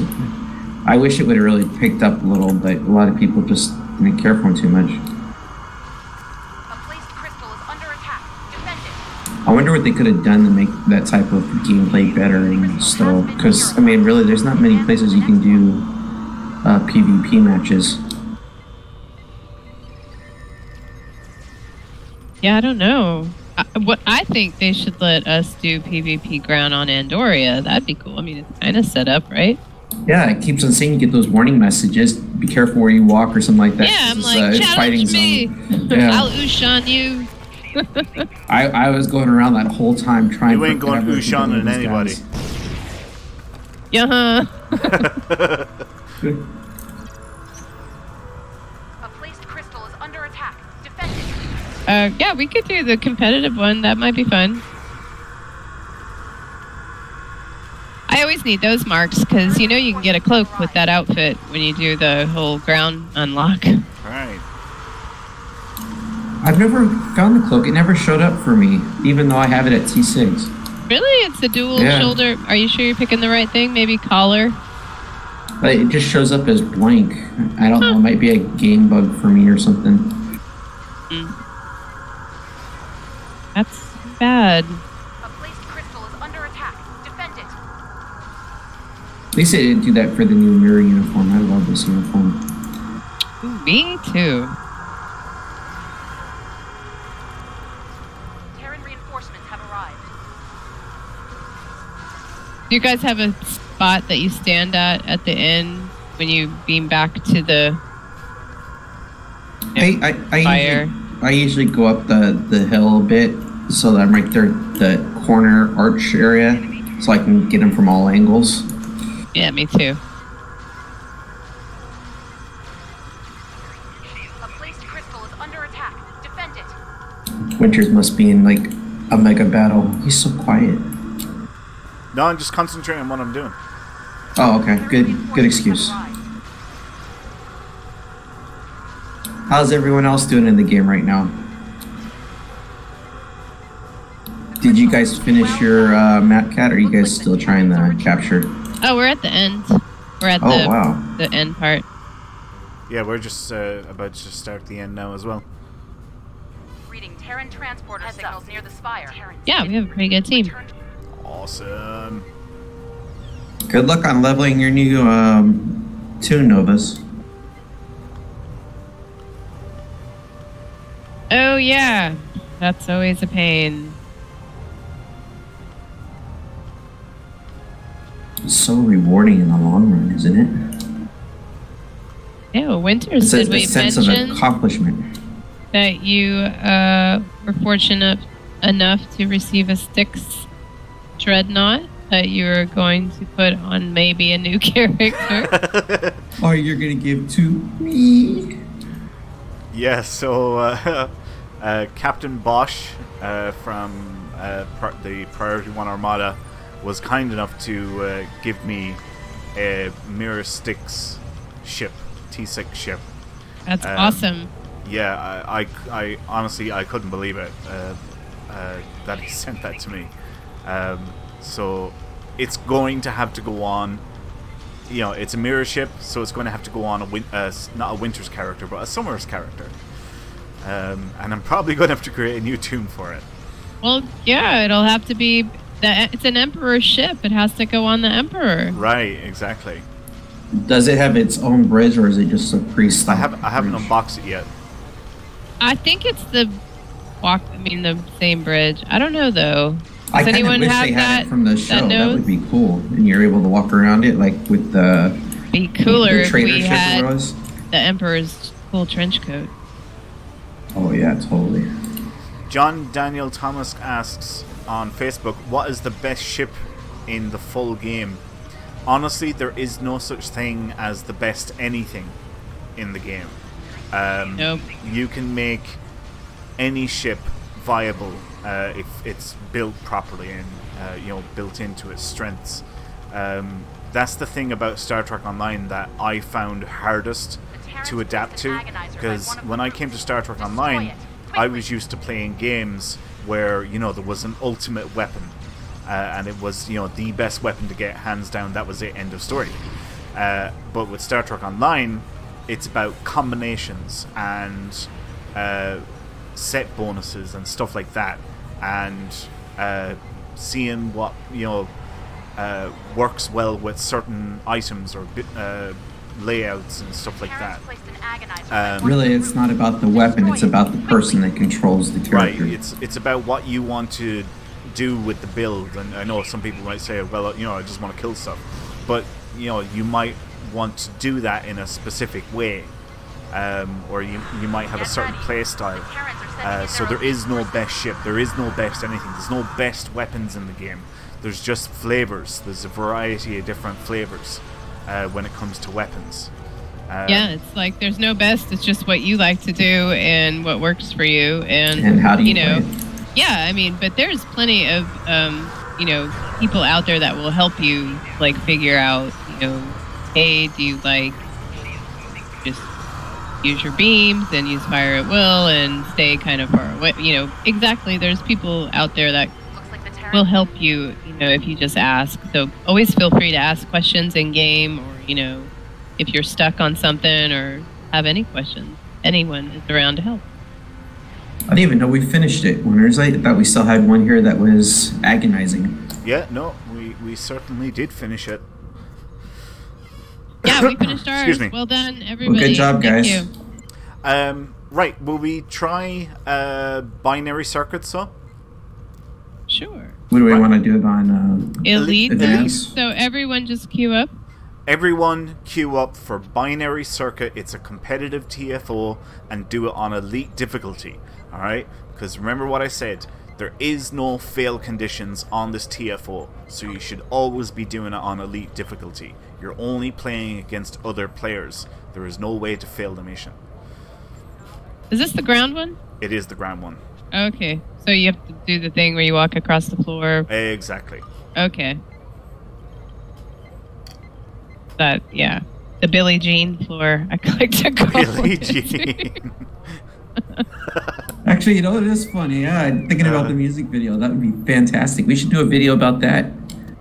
I know you're talking hilarious. About a dance, Kat. Okay, well, I'm in. I'm down to shoot a new video since we got new dance moves. You start the dance and everyone just falls off. Look, of the emotes. How cool is the awesome dance? It's fantastic. I love it. I mean, it's no disco, but whatever. All right, well, it looks like I got the message to join in here, so hopefully I'll be getting in there in a couple moments. Hey, Selleck, I just want to say goodnight and thanks a million for tuning in, dude. I hope that you feel better. Thanks, Selleck. Yeah. You have a good one. Have a good night, dude. Oh, very ill. No, that's too bad. Yeah, something's been going around lately. A lot of people have been getting sick. I know. Even James is ill this evening. Well, it's because of a lot of we had the weather conditions here are not normal in the States right now. Go a lot red of cold team. Weather and rain all over the place. Oh, yeah. Winters, I'm on your team. Go red team. Oh, I'm like, how do you know you're the O? The red color. Shut up, Winters. Sharpest attack, that girl. Yeah. See, Bull said he's been ill for about a week and he's just getting over it. So yeah, definitely something weird going around. Yeah, that vortex is really screwing everything up right now. We had a flood warning yesterday. Wow. So does one person need to like hang out here and Yeah, usually one Exactly. person holds it. Yeah. Yep. So you guys don't worry about fighting these characters. Just get over there. Yeah, completely ignore them. Your goal is to get across. All right, well, I'll hold the floor if y'all get over there. Holy crap, that's an awkward one. I don't know, Shane, if you're in our Twitch chat, don't worry about them. Keep on going forward. I'm trying to keep the door open. To push the floor button.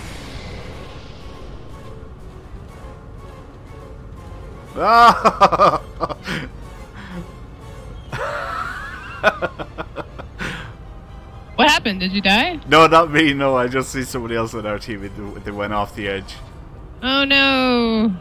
I'm stuck at the moment. I can't go any further until somebody gets over to where I am. Oh well, Tivala is on the way over. So this part of it is a race. That's what this part is. It's a race to get over to the far side.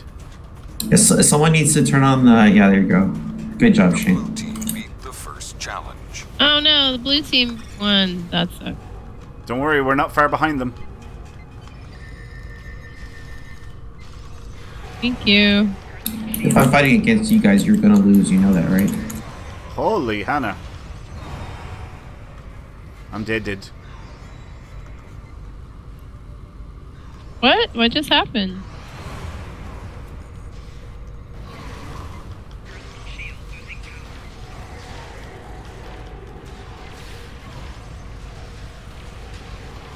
Are we fighting the other team or the No. Blatchy? No, we're fighting the... Undine. Sorry. Undine. I always get those two mixed up.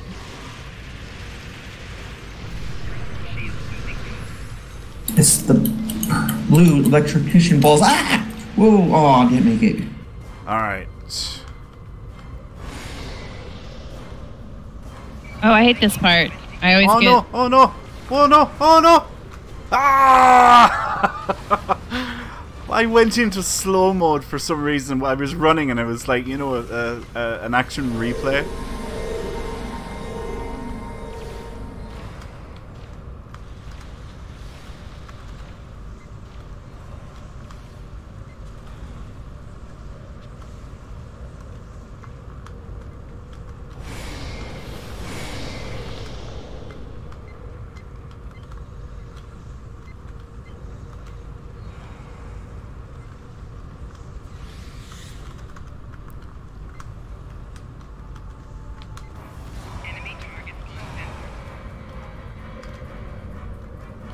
Yeah, that's how we do that. I've got to the end of the second stage. Boom. Come on through, guys. No, you guys can stay there. That's fine.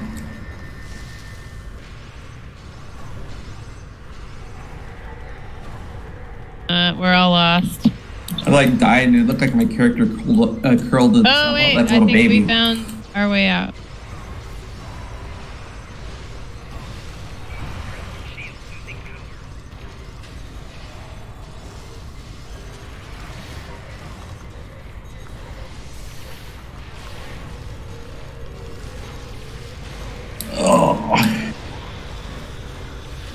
You die? Yeah, you guys are beating us right now. Like, I don't even know what's happening right now. Okay, at this stage we have to line up the thingy doohickers. The chimney doohickers? I'm no good at that. It's easy. It's easy. I can even do that on my own. Alright, don't touch the ones at the front. I'm working on the ones on the back, and then we're good to proceed. It's alright, we'll just kill these dudes. Okay, there it is, done. Alright, go through the tunnel, guys. Ignore the enemies. Just run through the tunnel. Come on, team. We gotta beat them. We can't let them win. This is the final stage.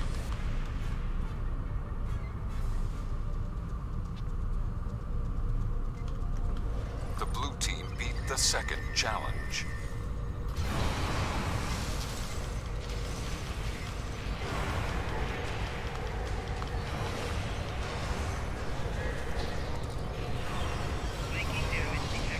Oh, we gotta move fast, guys. So where a lot of people get hung up on this particular TFO is with the NPCs.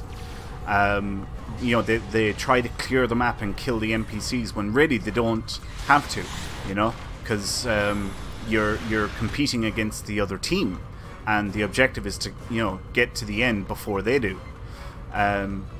So that's the trick to this, is, you know, not to get hung up on the NPCs at the various stages. If you can bypass them, then bypass them.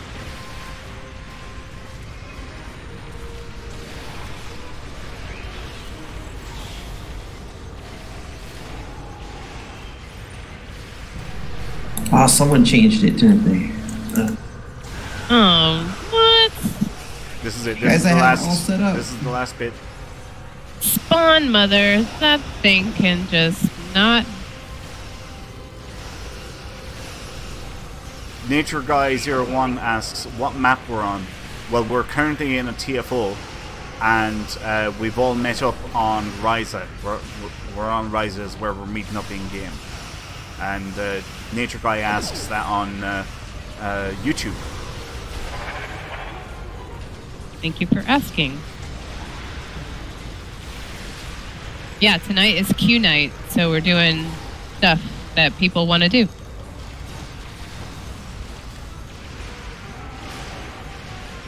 Booyaka! There we go. To follow. My team got stuck in trying to match it out. That Every was time I got tough. it set, they would change it. Awesome, So- I got 3 stratagems. So did I, and I got the 1440 dilithium and 280 marks. And I was kind of hoping that the team I was on was going to come in second, because I'd love to have shown, you know, even losing, even though it's not technically losing. Ask RIKERS, what'd you guys get? Yeah, what you get, Rikers? Shut up. No, but seriously, you must have got over 100 marks. I said I only got about 61 marks. That can't be. Yep, that's what came up. Did you get any I stratagems? did get the Elite Q R&D material package, though, and then I got my stratagem. That's Oh, all nice. I got. How about a Starbase Fleet Defense? What do you think about that? Pretty cool. It's a 20-man. You know the 20-man? Mm-hmm. We'll give that a shot, see if we can get 20 people for it. I guess unless you're KDF, but you could do KDF of Fleet Defense. Chiquita Seal said they got 140 marks for second place. Ooh, wow. Oh, nice. Second place, 140 marks. See? Okay, so was that a yes on Starbase Fleet Defense, or will we go with something? Oh, yeah, I already queued in. Alright, everybody Oh. queue up for Starbase Fleet Defense now. You can find it under... Well, Starbase Fleet Defense, that was kind of a stupid thing for me to say. Under S. Under S, yes, exactly. S for saucy. Actually, while we're waiting for that to kick off, let's say we get our second giveaway going for tonight. Yeah. Absolutely. Alright, so for our second giveaway, we would like everybody to type in the word 1 into the Twitch chat, or into the chat now. It doesn't matter if it's Twitch, Facebook, YouTube, or Twitter. Type in the word 1 into the chat now, and that will enter you in with a chance of winning a Gamma Vanguard starter pack. Looks like I just got queued in here. Yep, me too. Huh. I didn't get anything. New. You did queue up for the right one, didn't you? Yeah. Starbase Fleet Defense. Yeah. Did you queue in? Yeah, We I haven't did. started yet. No. Yeah, we haven't started. Or I haven't started yet. Yeah, I just got the message queued up and for just it. accepted it.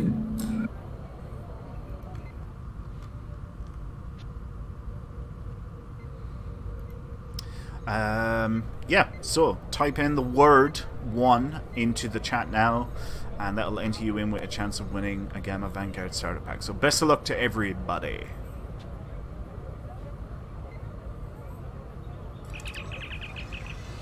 What?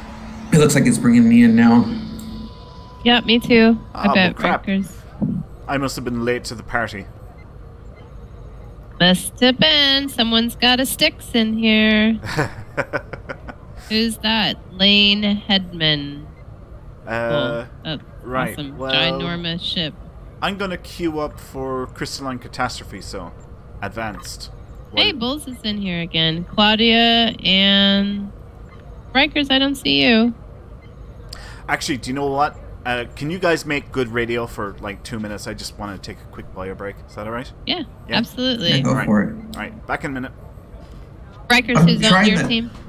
No, I'm with you, I think. I just don't know where you're at. No, I don't see you. Unless your name is Dylan. 'Cause I just saw Loopy Dog. Oh, I'm not in there with Loopy Dog.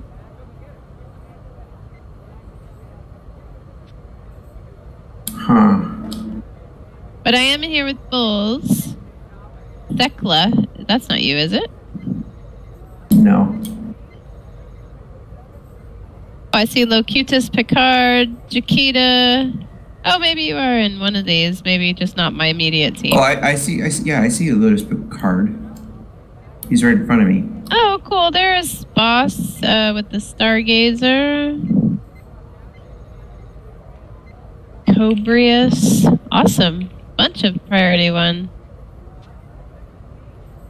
Are we supposed to pick an area around here and stick with it? I'm just flying around. That's all I do too. By the time we ever get to it, it's already killed.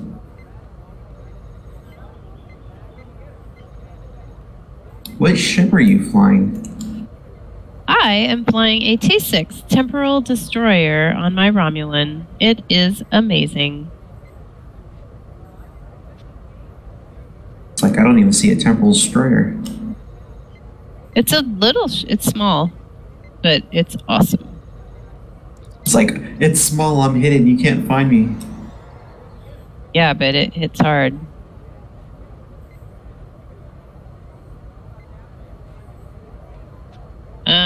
So I don't see anything to shoot yet. You know what? I actually not seeing anything either. Just to escort something. Oh wait, I see something on the other side there. Look like some enemies. Boom Taker. Is your cat named Tiger? That's awesome. I had a cat named Tiger once. And what happened to Tiger? I have returned. She lived a long, full life. Who's this now? My cat Tiger. We can hear you talking to your cat Oh, Tiger. you could hear me. Yep. Oh, Tiger. At least you weren't all, care kitty moo moo. Yeah, I know, right, huh? As she looks at me with a very strange look on her face. Well, Cat, I finally just found you, but you're about dead. I know I'm at like 3%. Oh, now I'm better. I'm like, that Borg came in like right on top of me. Yeah, I was right above you. I didn't notice you were below me the whole time. So guys, if you have not typed in the word 1 into the Twitch chat, do it now, and that'll enter you in with a chance of winning a Gamma Vanguard Starter Pack code. This is for PC. If you've already won or own a Gamma Vanguard Starter Pack, there's no point in entering in the giveaway, really, unless you want to give it away to somebody else. Or you're a hoarder. One of the two. Well, no, we've run into the issue where somebody goes, "Oh, I already have it." Like, well, why did you put your name into the hat in the first place? Yeah, I was just joking because I was watching a show about hoarders, and this one lady, she has her whole house right up to her bed filled with stuff that she can't get rid of, so she can barely even sleep in her own bedroom. Like a serious... Krieger says in game chat, my cat's name was Puddinhead. Puddinhead. Oh, that's funny.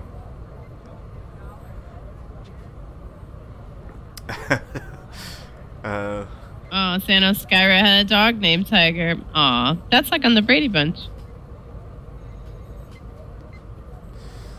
Thanks a million, everyone, for tuning in to tonight's show as well. We really, really appreciate your support, and hope you're all enjoying it so far. We broadcast every Saturday, and we always team up with you guys, the viewers, and go off and earn marks and dilithium and XP and loot and all that sort of stuff. So it's a regularly scheduled event that you can take part in. Or just want to have fun, come join us and chat. That's everything about this game is have fun with each other and do fun activities. It's not always Borg in this TFO, right? It could be any, I don't any remember enemy. it always Oh yeah, it being can be, Borg. yeah.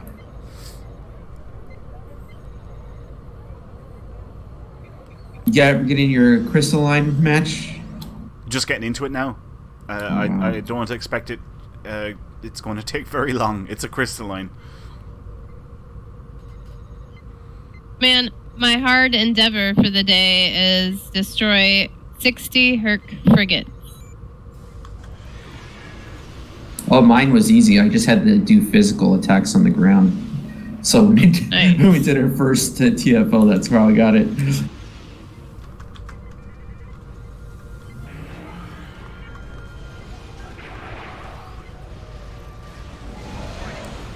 Right.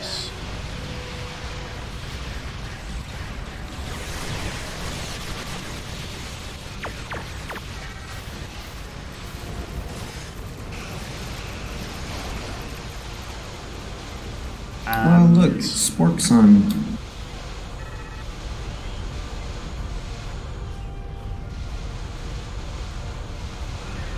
Sorry, you were saying and? No, it's alright. Oh, rock and roll, baby, yeah.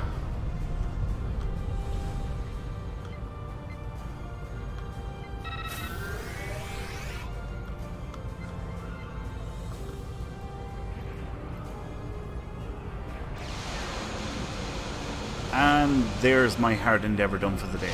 Booyaka! Lucky. Yeah, deal 500,000 plasma damage in space. Nice.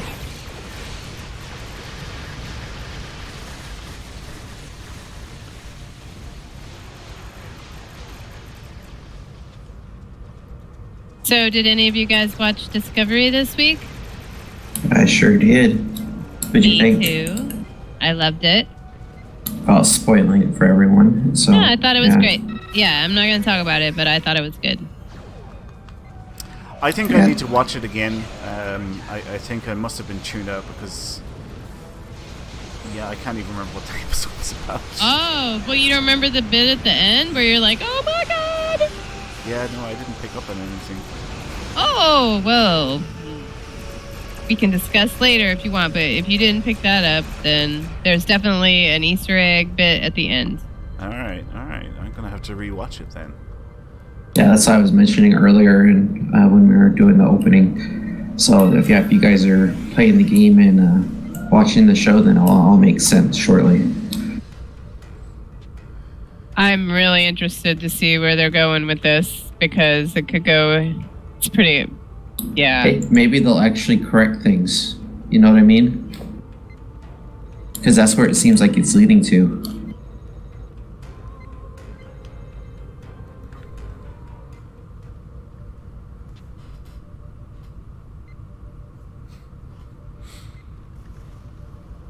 I don't know, but I think Spock seems too young, but I guess they're trying to do as appropriate age for the time. It just seems like Michael's so much older than Spock.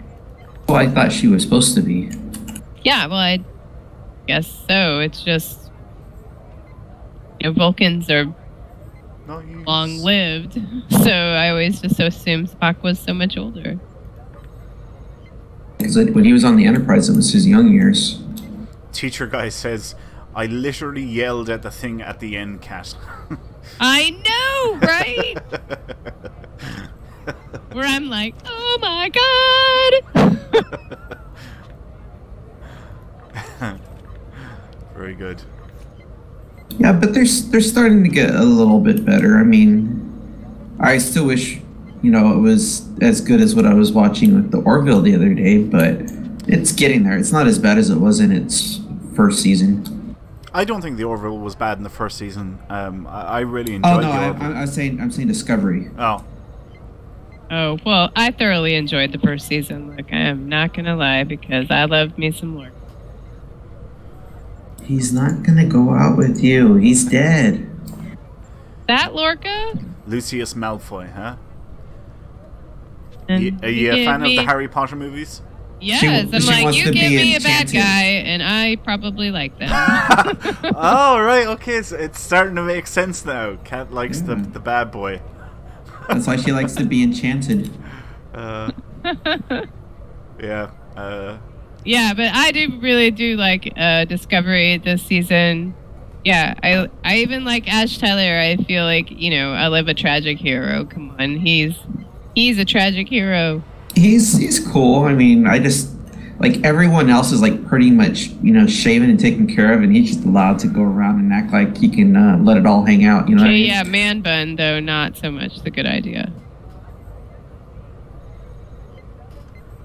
All right, that wasn't bad, guys. We at least I got 165 marks. What about the rest of you? Let's announce the winner for our current giveaway, which is for a Gamma Vanguard starter pack code. And the winner is Julian Barroso, I think is how you pronounce the name. Sorry if I'm butchering that. Brusso. Congratulations. That is from YouTube. So, yeah, congrats, awesome. Julian.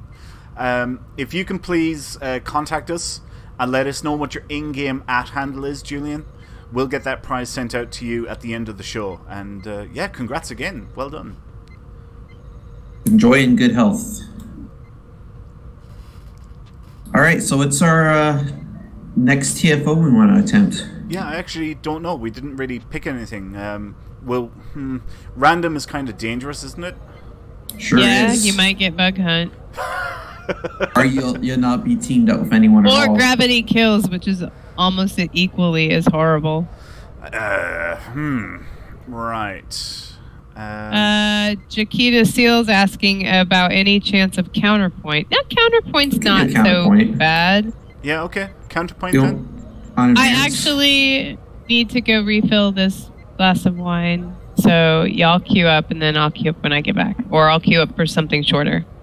We want to do advance. On counterpoint? Yeah.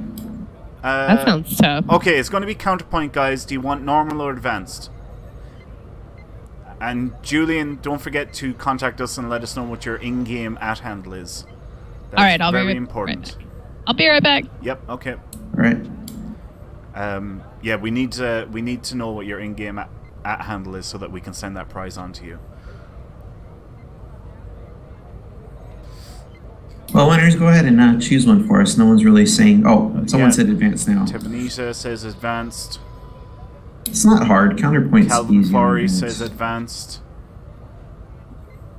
Best out of 3. So there we are. We're going for advanced, guys. Okay, we're going for advanced. So everyone queue up now for counterpoint advanced, and that's what we'll go for. Oh, Julian is Loppy Dog. Excellent. Right. Awesome, dude. Let me make a note of that. Hey, he's watching on YouTube, is that what you said? Yeah, he's watching on YouTube. Well, I just got queued in. I don't know about you. I did, yeah. I did as well. I was just making a note of that so that I can send him the prize. Most important. Excuse me. Yeah, Julian, I believe that James has been looking to get in contact with you on PriorityOneArmada.com as well, just FYI. Once I realized who you were, I was like, let you know. So you might want to check your mail on the PriorityOneArmada.com website. Alright, let's see who's with me here. Yeah, I'm just loading in. I'm guessing we're going to be... Yep. I see Infinity. I see... Who's this? Winters! We have someone else. I don't know who they are. And that looks like it. Looks like we're joined by Girls Are Better. 8512. Cool name, Emily.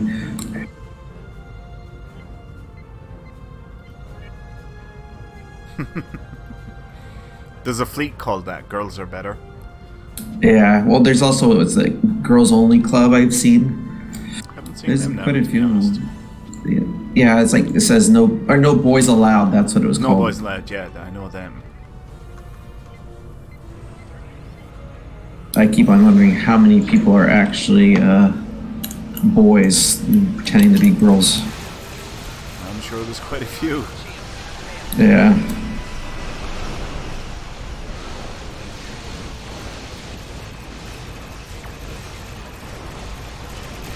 Right, guys, let us know how you're doing in your games right now. How far you guys got to. What happened? That hurt. Warp core breach totally messed up my day. Ouch. You need a heal? I know, I'll be alright.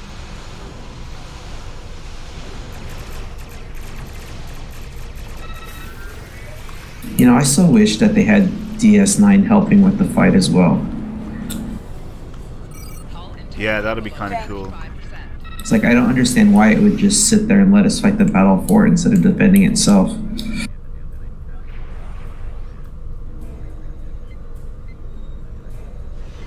Or even better yet, you can actually control DS9 and you have people at different consoles on board just holding off invaders. It was an idea I was actually thinking of pitching to the devs. Imagine if you had a TFO where it was no ship or anything like that, but you were, you know, on a space station and you just had overlapping arcs of fire, and it's like a point and click, and you just fire those weapons, you know? I mean, I kept on thinking about that for like fleet star bases too, to where other fleets or other armadas can attack each other's star bases and you have to stay there to defend it. Right. I thought that would be cool. I mean, yeah. Eve does something similar to that, but we don't have anything close to that. Because if we had to defend our own facilities, imagine how much more involved in those areas we'd be compared to just going out and doing regular gameplay. Oh yeah, for sure. Definitely. I'm back. Hello, Beck. Howdy, Beck. Guess who's back? Back again. Cat is back. Tell a friend. Alright, what'd you guys queue up for? Counterpoint advanced. How far into it are you? We're almost... Yeah, I think we're almost to the halfway point. Well, I wouldn't quite say that, but... It's like, because I thought it was after the portals closed, then that's when Terek Nor showed up. But, yeah, no, I thought about, you know, it'd be interesting if, you know, you're looking out like a porthole from, let's say, Deep Space Nine, and, you know, wherever there's an enemy ship, you just, you know, move the cursor on top of it, and...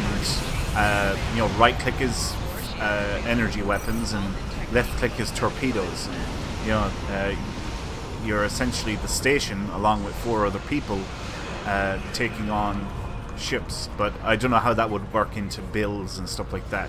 You'd probably have to have a whole new set of skills, like the specialization system, that you could spend points into. Yeah, I was thinking if someone would have to be the person in charge of controlling the ship, while others had, you know, different aspects. Just like bridge crew, except, you know, now you only have to worry about what that individual person's skill abilities are in order to unlock certain things on their ship. You know what I mean? It'd kind of be like playing on the Millennium Falcon, where I'd be driving. You'd have 3 other turret guys in different areas of the ship trying to protect it. Now that would be cool, especially since bridge crew is pretty fun at doing that as well. It's just a little complicated at first. pretty fun, though. We haven't played that in a while. Rich Brew, yeah. Hoping we can play You it guys soon. got the TNG download, right? No, Oh, you I didn't? I You didn't. You didn't get it when I told you it was on that special sale? There was no I sale did. on the Uplay store. There was no sale on it on the Uplay Oh, store. You see, you got it on Steam. Yeah, it was in Steam. I didn't. Does it really matter? I thought no matter if you have the game, it's still going to the Uplay. So couldn't you just get it on Steam anyways? I don't know, but I sure as hell wasn't going testing that out. I'm on disability, dude. I'm not flush with cash. Lower your defenses. And Just gamble, live a little. That's what Vegas is for. Man, I love Vegas. Yes, you do. Oh, did you ever finish watching that documentary, Kat, about Viacom and the whole CBS Yeah, thing? I did. That was pretty interesting. I mean, I didn't think it was going to be that long. But I disagree with the end that amount, this random arbitrary 25% rule is a thing. I don't believe that's a thing. I don't know, but if it's true that if, any possibility that Viacom and CBS might merge under one company again instead of, or not Viacom, CBS and Paramount merge back into one unit again to have everything in Star Trek back under one umbrella. None of this, this person has certain contracts to do this on the movies and the others have, all the television series and whatnot. Because it's creating a nightmare, like an expensive nightmare for everyone involved. Because anytime anyone does anything, it has to get negotiated and probably renegotiated back. And no one wanted it. I mean, technically, it did hurt Paramount. I mean, I used to love to buy tons of collectible items from Paramount because they had some of the best ones out there. And since it was all, one big family, it was like easy to get stuff. Now it's like difficult. All these copyright restrictions and whatnot. Yeah, so what we're referencing is, who posted that? Z? I think it was actually, yeah.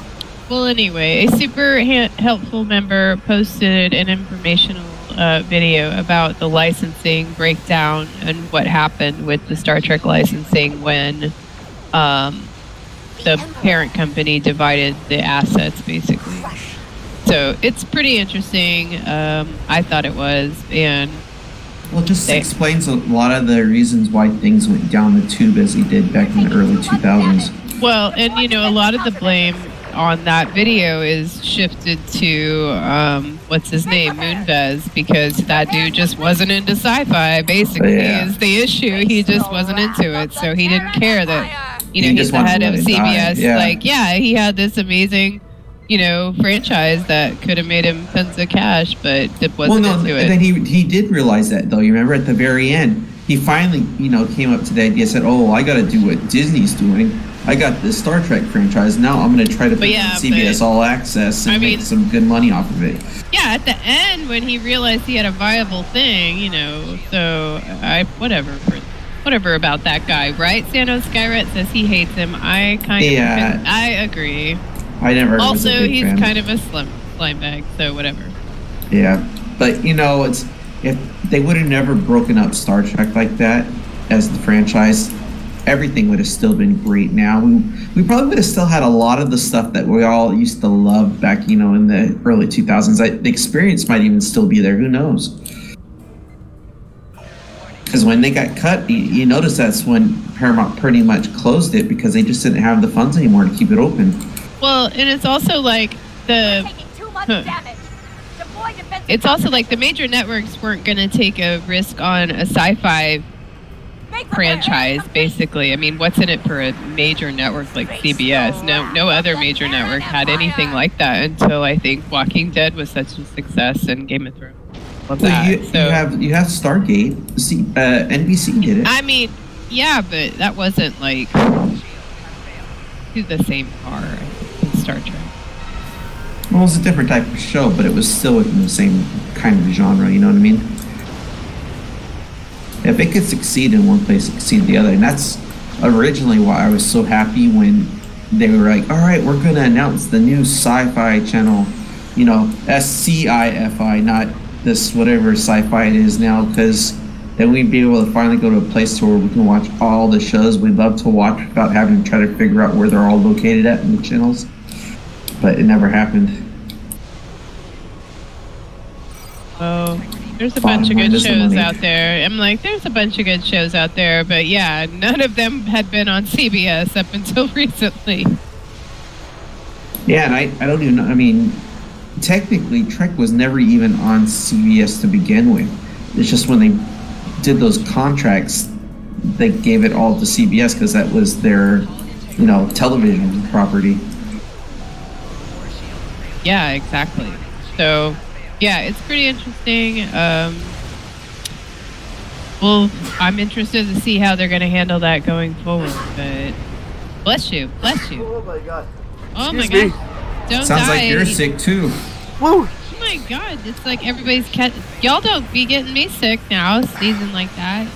Yeah, if you get it all the way in Ireland, you know you're gonna get it in Texas. Oh man, that was a big one. That's a big one? That was a big one. You gonna be okay there? Yeah, it's okay. It's over now. We're good. The Texas subsided for right now. Whew. All right, how's y'all's counterpoint? We're defending against There's terror. 45 seconds left until we're on to the boss stage.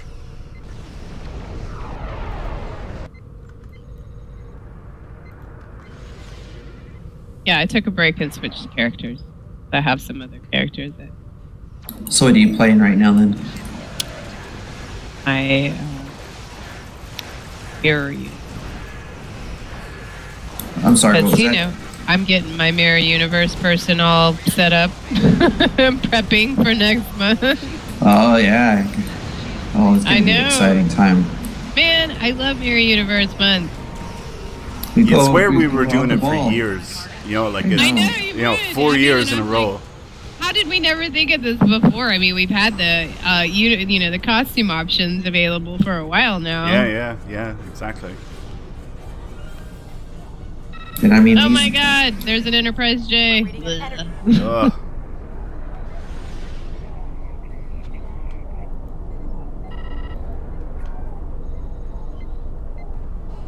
Alright, boss level. Or boss stage. We got this. We got this.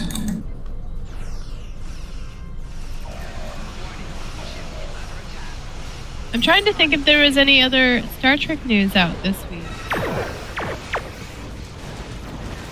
Nothing comes to mind. Yeah, there hasn't been really too much lately. Oh, they renewed Discovery for a third season. That is true. Yeah, that they did announce that. You haven't seen the last Exciting. of me. Other than that, I think it's the only thing that happened. Oh, and then there was something about Jonathan Frakes is going to direct some episodes of Picard series. Yeah. That's right. Oh, Yeah. Thanos Skyra said the Picard cast list was leaked. Really? I didn't know really? that. Your help. Oh. Yeah, I didn't know that. I thought they were still Do on the tell. writing stage. I'm like, ooh. Oh, so did we talk about this last week? That we were looking at the cast of the new Dune movie?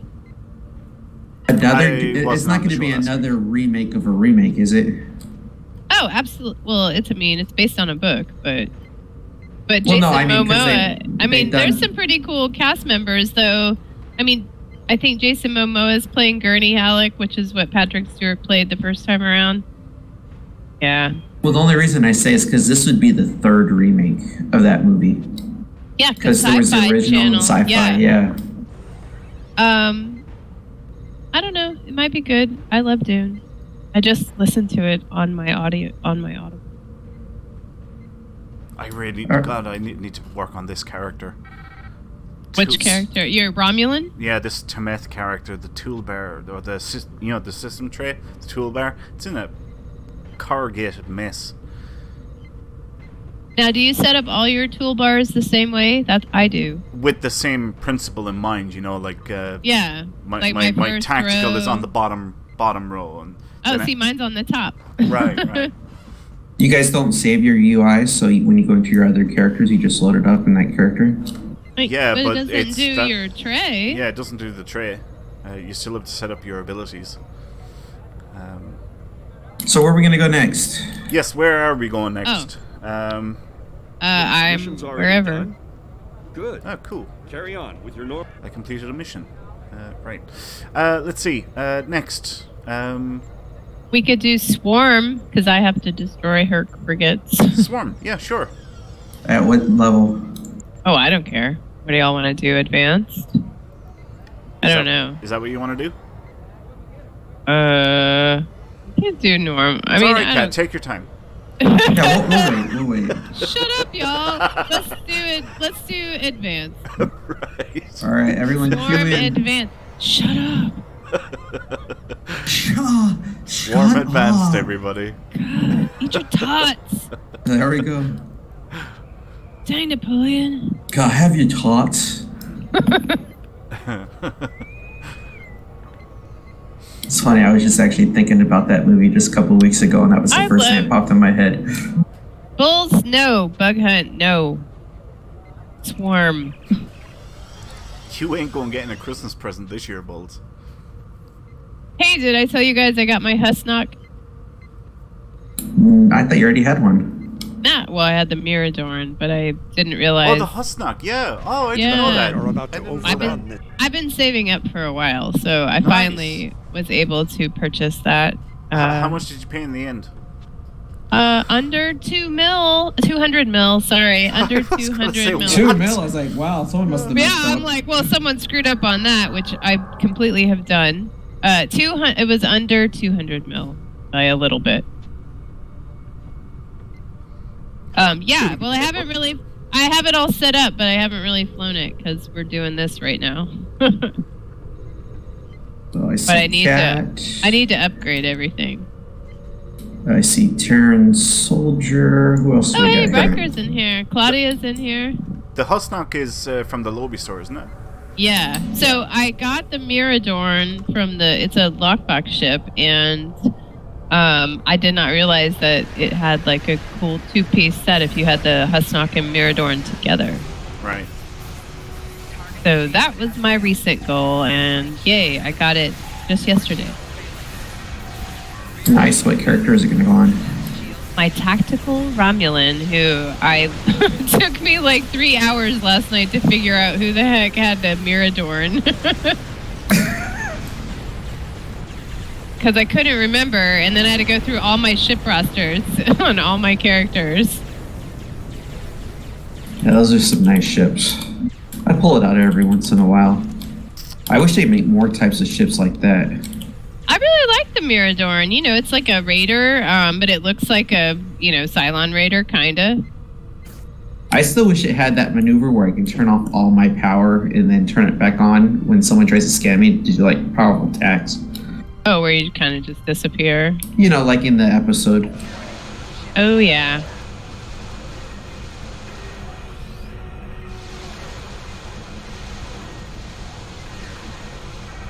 Oh, I'll level up my Gagarin. I think I've decided I'm gonna get the fleet version after discussion amongst some fleet members. Because of with the extra slot. Yeah. But you're still gonna do the original ship, right? So you can get the trait? Yeah, that's what that's why I switched to this character. I've been leveling the ship up so I can get the fleet version.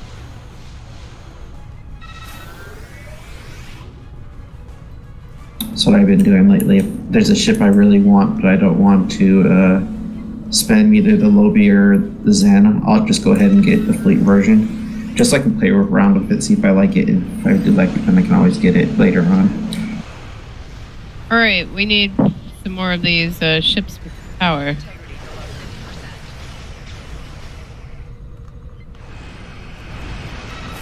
We have 5 of the 9.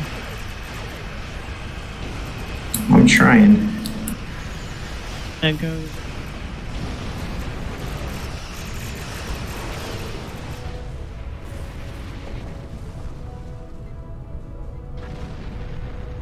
Oh yeah, teacher guy said he bought the fleet Gagarin. I almost got... Okay, we're at 7, so there's 2 more. Well done. And, of course, I just passed it.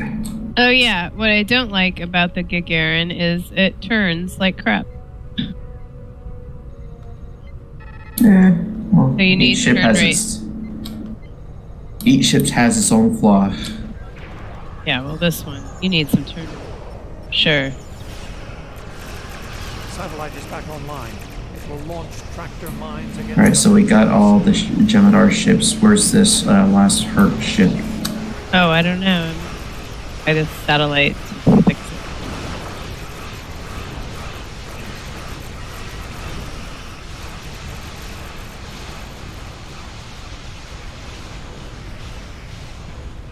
So, Winners, who's on your team? Bowles is the only one I recognize.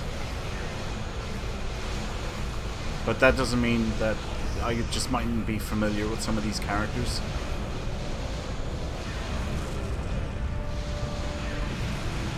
Right, here we go, Cat.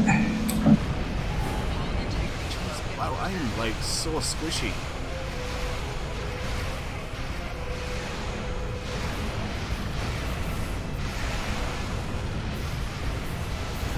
Oh, Captain Wit 9 says that theirs is bugged. And Tormach says, thanks, Winter. So I'm guessing, Tormach, you're in here. I just probably aren't familiar with the character. Let's see, is it Corvus? Hull integrity below 50%. No. How dare you not recognize all our members watching our show? Bad host. Kias Bad and host. Tormach? Yeah, I don't think I've ever seen that character before, Tormach.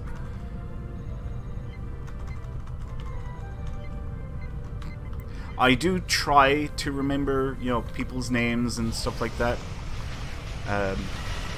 But it's not easy remembering everyone.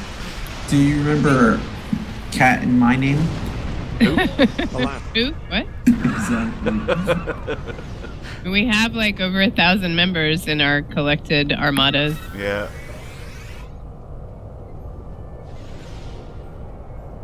And there seems to be a lot more people on TeamSpeak lately, so thanks for everyone who joins us on TeamSpeak. We're starting to get close to maxing out TeamSpeak again, so we might have to consider more slots. Yeah, but you know what I like is when we get these, really in-depth discussions going. I love it, absolutely love it every time. We had another great one there earlier on, and we were talking. I don't know how it came up, but I said one of the best TNG episodes ever was we were talking about Sela, that was it, and I said one of the best TNG episodes and the actual setup for Sela was yesterday's Enterprise. Absolutely. Such a freaking cool episode. Like, it was just perfect.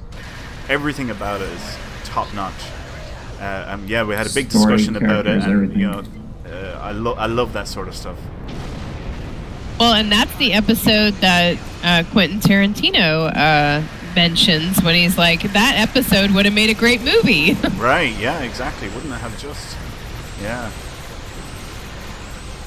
Yeah, too bad that couldn't be Insurrection. Oh, yeah, well... Or even what better, I mean, if the Enterprise had to go down the way it did in Generations, I would have rather gone down like in that episode.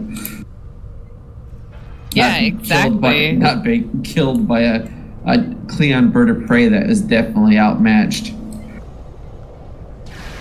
There's like the whole series, you know, Klingon bird of prey couldn't hurt the Enterprise by itself, and all of a sudden in the movie it's taking them on and destroys them. They got up against the Borg and everything else, and that was the one ship that kills him.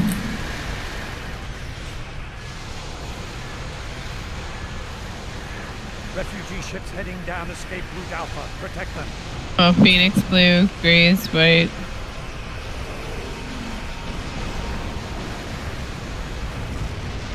Oh, I know they reuse stuff, but it's gotta make sense if you're gonna reuse something. Especially, I don't know how they can get the shield frequency if it's like ever since the Borg, they all have rotating shield frequencies on most ships those days. So it's like, why would it be stuck with one number there?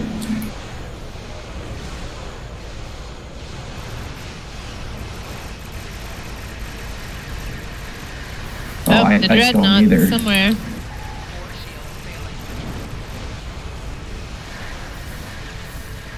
But at that time, when they were making Generation Phoenix, I think they were just trying to shave a few dollars here and there in order to make it more profitable for them.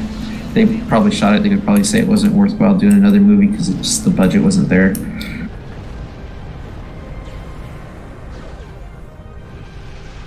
Funny thing is, I actually still have the poster from that movie that I got from Jack in the Box because they were one of the sponsors. It was like a Generations calendar type of poster with a card on it. Yeah, like it's kind of got messed up a little, but yeah, I still have it. That was around the same. That was around the same year that Jack in the Box had that salmonella incident, and I ended up getting sick for a week. Oh my god! Oh, it's because I guess the meat they bought or something like that was already contaminated. It got shipped out to tons of their stores. Well, I've never really been able to watch Generations because I can't even, no. Get over there. I remember, I don't know, it might have been in the extras for the DVD box set for TNG, and God knows what season. But you know, what's his name? O'Reilly. Is it James O'Reilly? Or yeah. He said how Gowron basically. Oh yeah. Yeah. He said the girls that played Lursa and Bator phoned them up and said, "We got the movie. You know, for Generations." And he was like, "Oh, I'm so sorry." "What do you mean you're so sorry? They always kill the Klingons in the movie." Really?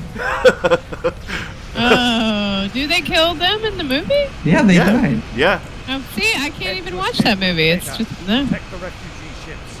I mean, it was so bad that for some reason it's still stuck in my memory. I can't get it out. Well, yeah, I have to try and sit through it, but man, I can't even. I can tell you the only two things I liked about that movie was Lifeform song and the Forms. Tiny little life forms. And Brett Spider finally get to say "holy shit" on part of my language on the movie as they're getting ready to crash, right? Yep. Those are like the two best parts. Yeah, Data's life form song. I love it. Yeah, I just don't like seeing Kirk and Picard together. It just shouldn't be a thing. Well, it didn't really make too much sense. It was weird. Horrible. Like it's not good. I didn't mind Generations. It's not my favorite Star Trek movie, but I didn't mind it. First Contact, I think, is the best Star Trek movie out there. Yeah, we're gonna have to agree to disagree. I think that Generations has stood the test of time very well, and I know a lot of people say the Wrath of Khan, but it hasn't really, in my opinion, stood the test. Undiscovered Country is my favorite. Yeah, it's a good movie, but so this is how I look at it, right? This is just my view, but I tend to look at things and say, right, if that was released today, would it be a hit or would it flop? And Undiscovered Country would flop. It's not up to today's standards. But you look at First Contact, and it's standing the test of time fairly well. You know, it's not bad. It's got a really great look to it. I think it's standing the test of time very, very good, basically. I don't know. I think Star Trek 6 would stand up just fine because everyone that's watched any Star Trek at all would understand exactly where it's coming from. It's just something that's been ingrained in the culture as well, especially of a lot of Americans, Russians, and other peoples around the world about the fight between two mega powers. At least for me, I don't know about the rest of you guys. It seemed like it was. It still holds up. I mean, it's a great movie, especially with saying an early version of Christian Slater and having Georgia K flying the Excelsior. I know. I'm like, I love the Excelsior. It's so great. First thing I kept on thinking when I saw it was like, where's the transwarp drive? Did they ever fix it? Hyper Hydra says, I agree about the... no, sorry, where is it? When I show people Trek, I do First Contact. Yeah, so... Yeah, that's my favorite. I think it's standing the test of time very well, and it just ticks a lot of the boxes for me. But The Undiscovered Country, I think, had a fairly good story. Like, I do enjoy it. It's my favorite out of the TOS movies. That one, definitely. It's my favorite out of the TOS movies. Yeah. Well, I think... Well, I like 4. It has a special place because it's just so. I know. Yeah. I'm like, I really love 4 too. And then, of course, Wrath of Khan. Yeah, absolutely. Oh, the one with the whales. 4, right? Yeah. Yes, Yeah. I had to think there for a second. I was like, which one was 4 again? George and Gracie. Yes. Yeah. I loved that movie when it came out as well. Actually, everyone had a soft spot for the one with the whales. Or Spock got to do the Vulcan directed that one, right? Huh? No. Nimoy directed the Search for Spock. Oh, yeah, he might have directed the one with the whales. He did. No, he actually did do. I think I'm pretty sure he did. Yeah, I think he did 3 and 4. You could be right. Yeah, I know that the Search for Spock was the first time he directed, because he thought after the Wrath of Khan, he thought that was it. You know, the Spock is dead. It's over and done with. Yeah, I remember that. And I can wash my hands of that. And then whatever, a year or 6 months or whatever it was later, they came back to him. They were like, "We want to do another movie." And he was like, "Whoa, okay, right. This is monumental. They want me to come back for, to bring the character. What can I ask for?" And he made the pitch of directing, and he got it. Anyway, what is our next TFO? Or we do one more? We? Let's do a shortish one. Let's do our last giveaway. Oh yeah. Let's get that set up. So, all right, I'm gonna get set up for the last giveaway, and this is for a Gamma Vanguard Starter Pack code, guys. Another one. Excuse me. And we would like you to type in the word Armada into the chat now to enter yourself in with a chance of winning a Gamma Vanguard Starter Pack code. So the keywords this week have been Priority One Armada. I bet nobody's seen that coming. Yeah. Just blew my mind, man. So theme. Check that out.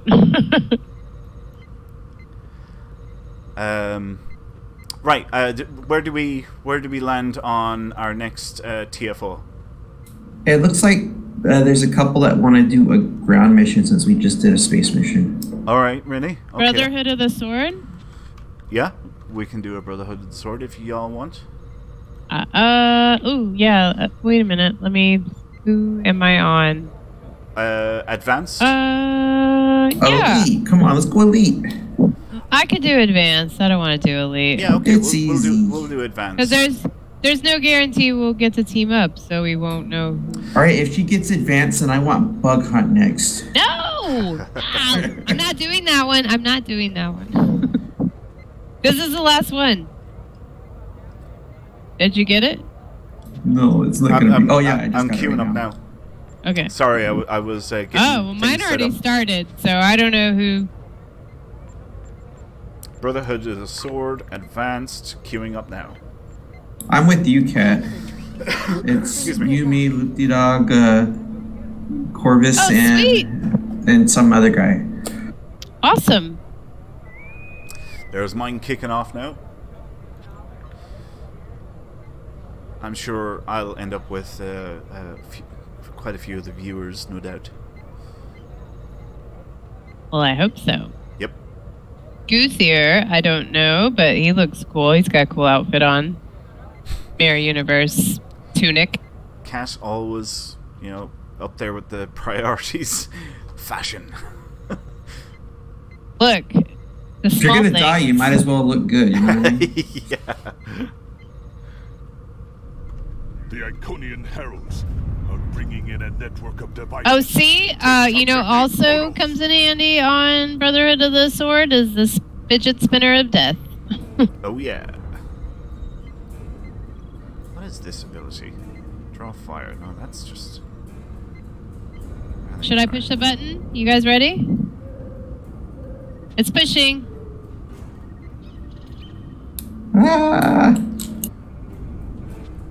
It's not here. You need to deactivate there it is. all of the devices together, or else the network will reset them. Alrighty.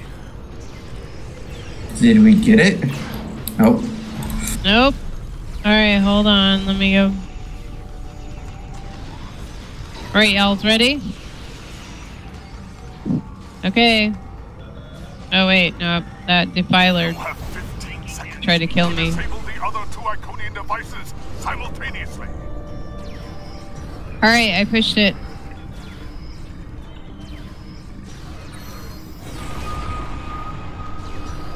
The devices are resetting.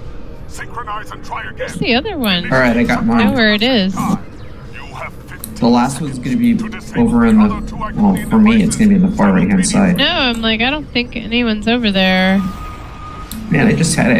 If I think we fail one more time, this is gonna be it. We need to That's move to no the next good. area. Oh, okay. I'm over here by the other one if someone pushes the button. Good night, Tony. Thanks for joining us tonight. And yeah, hope you have a great night. Catch you later, dude. Have a good one. Or Anthony, Seriously, I should no say. one's pushing the button. Oh, thanks for joining us, Anthony. Yeah, Anthony always tunes in. Alright, someone better head over to the other one. You have Well, I've already was here on mine. It's to almost disable the other 2 deactivated. Iconian devices simultaneously. Alright, I pushed the button, but I There's just no got way shot. I'm gonna get to that another one. Oh, I got it. Oh, man, are you kidding me? The devices are resetting. Synchronize and try again. Initiate come shutdowns and no- Alright, I'm going over to this one now. to disable the other 2 Iconian devices. So I'll take this corner one since no one ever seems Alright, to I'll get do it. the button. Stay on the Wait, get I just here. died. Activating a Never new mind. set of Hold on. devices. Proceed to that location. That wasn't planned. Rikers, you got it? Oh, I said not yet. Well, hold on. I can come over there. The DKM 1987. Yeah, I can see your messages just Alright, I fine. got You it. have 15 seconds to disable I just the got it other cut. 2 Iconian devices simultaneously. So, Alright, I'm going to push the button again. oh, someone didn't get to it? No. The devices are resetting. Synchronize and try again. Initiate shutdowns and Oh, finally. Oh, no. We lost. You have 15 seconds. Wow, we didn't even make it past the 22. first area. Simultaneously. That was terrible, y'all. I'm glad Winters wasn't playing on this map. I know, right? That would have been good. 22 marks, though. Hey. The devices are resetting. Did you fail? That was- Synchronize Yeah, and we try did. again. Oh, no. because someone went to activate the last area. So we were stuck in the first part of the map. We never even got any farther than that. That's, I think, probably my worst loss in that map. Yeah, I don't think I've ever been out on the first, You have 15 seconds to there. disable the other 2 Iconian devices. Well, I said something quick. You sure did. How's your team going, Winners? We're getting there. We're on the second last stage. Set of devices. Nice. We need to move to the next Yep. area. Someone's succeeding. Guys, if you haven't entered in for our final giveaway for tonight, type in the word priority into the chat now on the stream, and that will enter you in with a chance of winning a Gamma Vanguard starter pack code. If you already have one of these codes, be aware that you can't get a second one. But, you know, if you do, you can give it to a friend at the very least. You have 15 seconds to disable the other 2 Iconian devices simultaneously.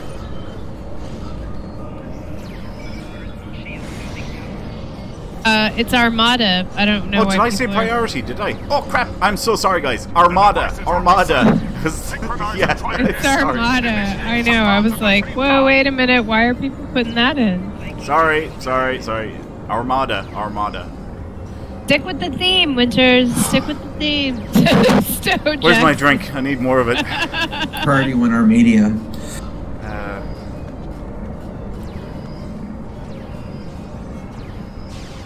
Good times. Yeah. we went back to the beginning. Sean Wolf says. Oh no. Oh no, it's like one of those Groundhog Day incidents.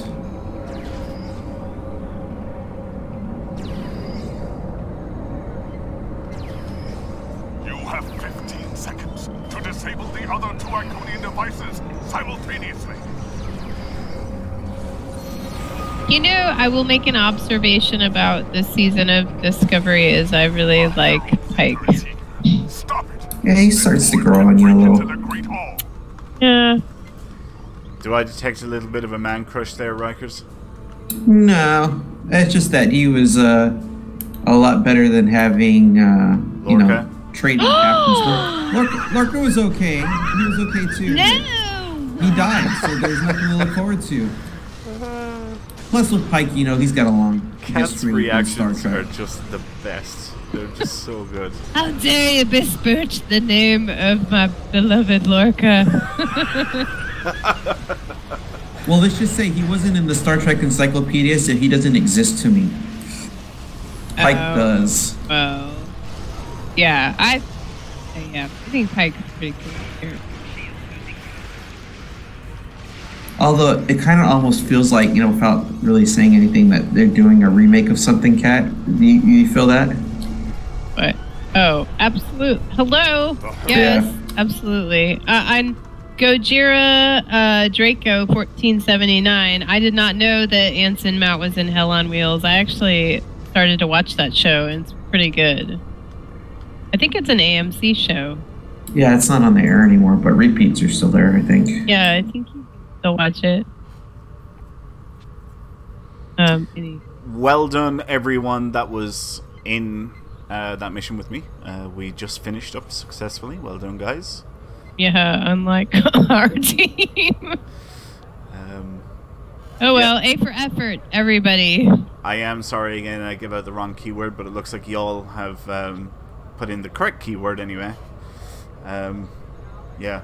It's like, it's coming up on 5 a.m. here for me, so, give me a break. Oh, really? I did not. I guess I did realize that's really early in the morning. It is. It's either early in the morning or very late at night. Okay, well, so you're a trooper for sticking out with us for doing this. Oh, definitely. Come on. What more could you ask for? Yeah, they're saying here comes the excuses, and I have to agree with them. Where's your professional courtesy to yourself, huh? 5 a.m. Who cares? Yep. Okay, it is time to announce the final winner of a Gamma Vanguard Starter Pack code, and the winner is Citizen Cole 00. Congratulations! Congrats. You have won the Gamma Vanguard Starter Pack code. So if you can please give us or contact us, send us a whisper over Twitch, and let us know what your in-game @handle is. We will send that prize to you at the end of the show. And congrats again. Well, that wraps up episode 79 of Priority One Armada Live. But before we go, here's a glimpse at next week's show. I will be back in the captain's chair again hosting next week because James... Actually, we never mentioned that. James was supposed to be on the show tonight, but he couldn't because he has a terrible case of the phage and diarrhea. Who's James? I don't know of this James. He's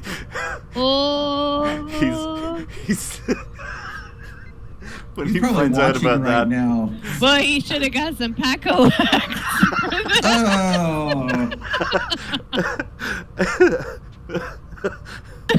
Maybe he can do a Paco-Lax commercial. Oh God. Alright, anyway, moving on. So yeah, I'll be back hosting next week, and I'll be accompanied by Jason and Panda.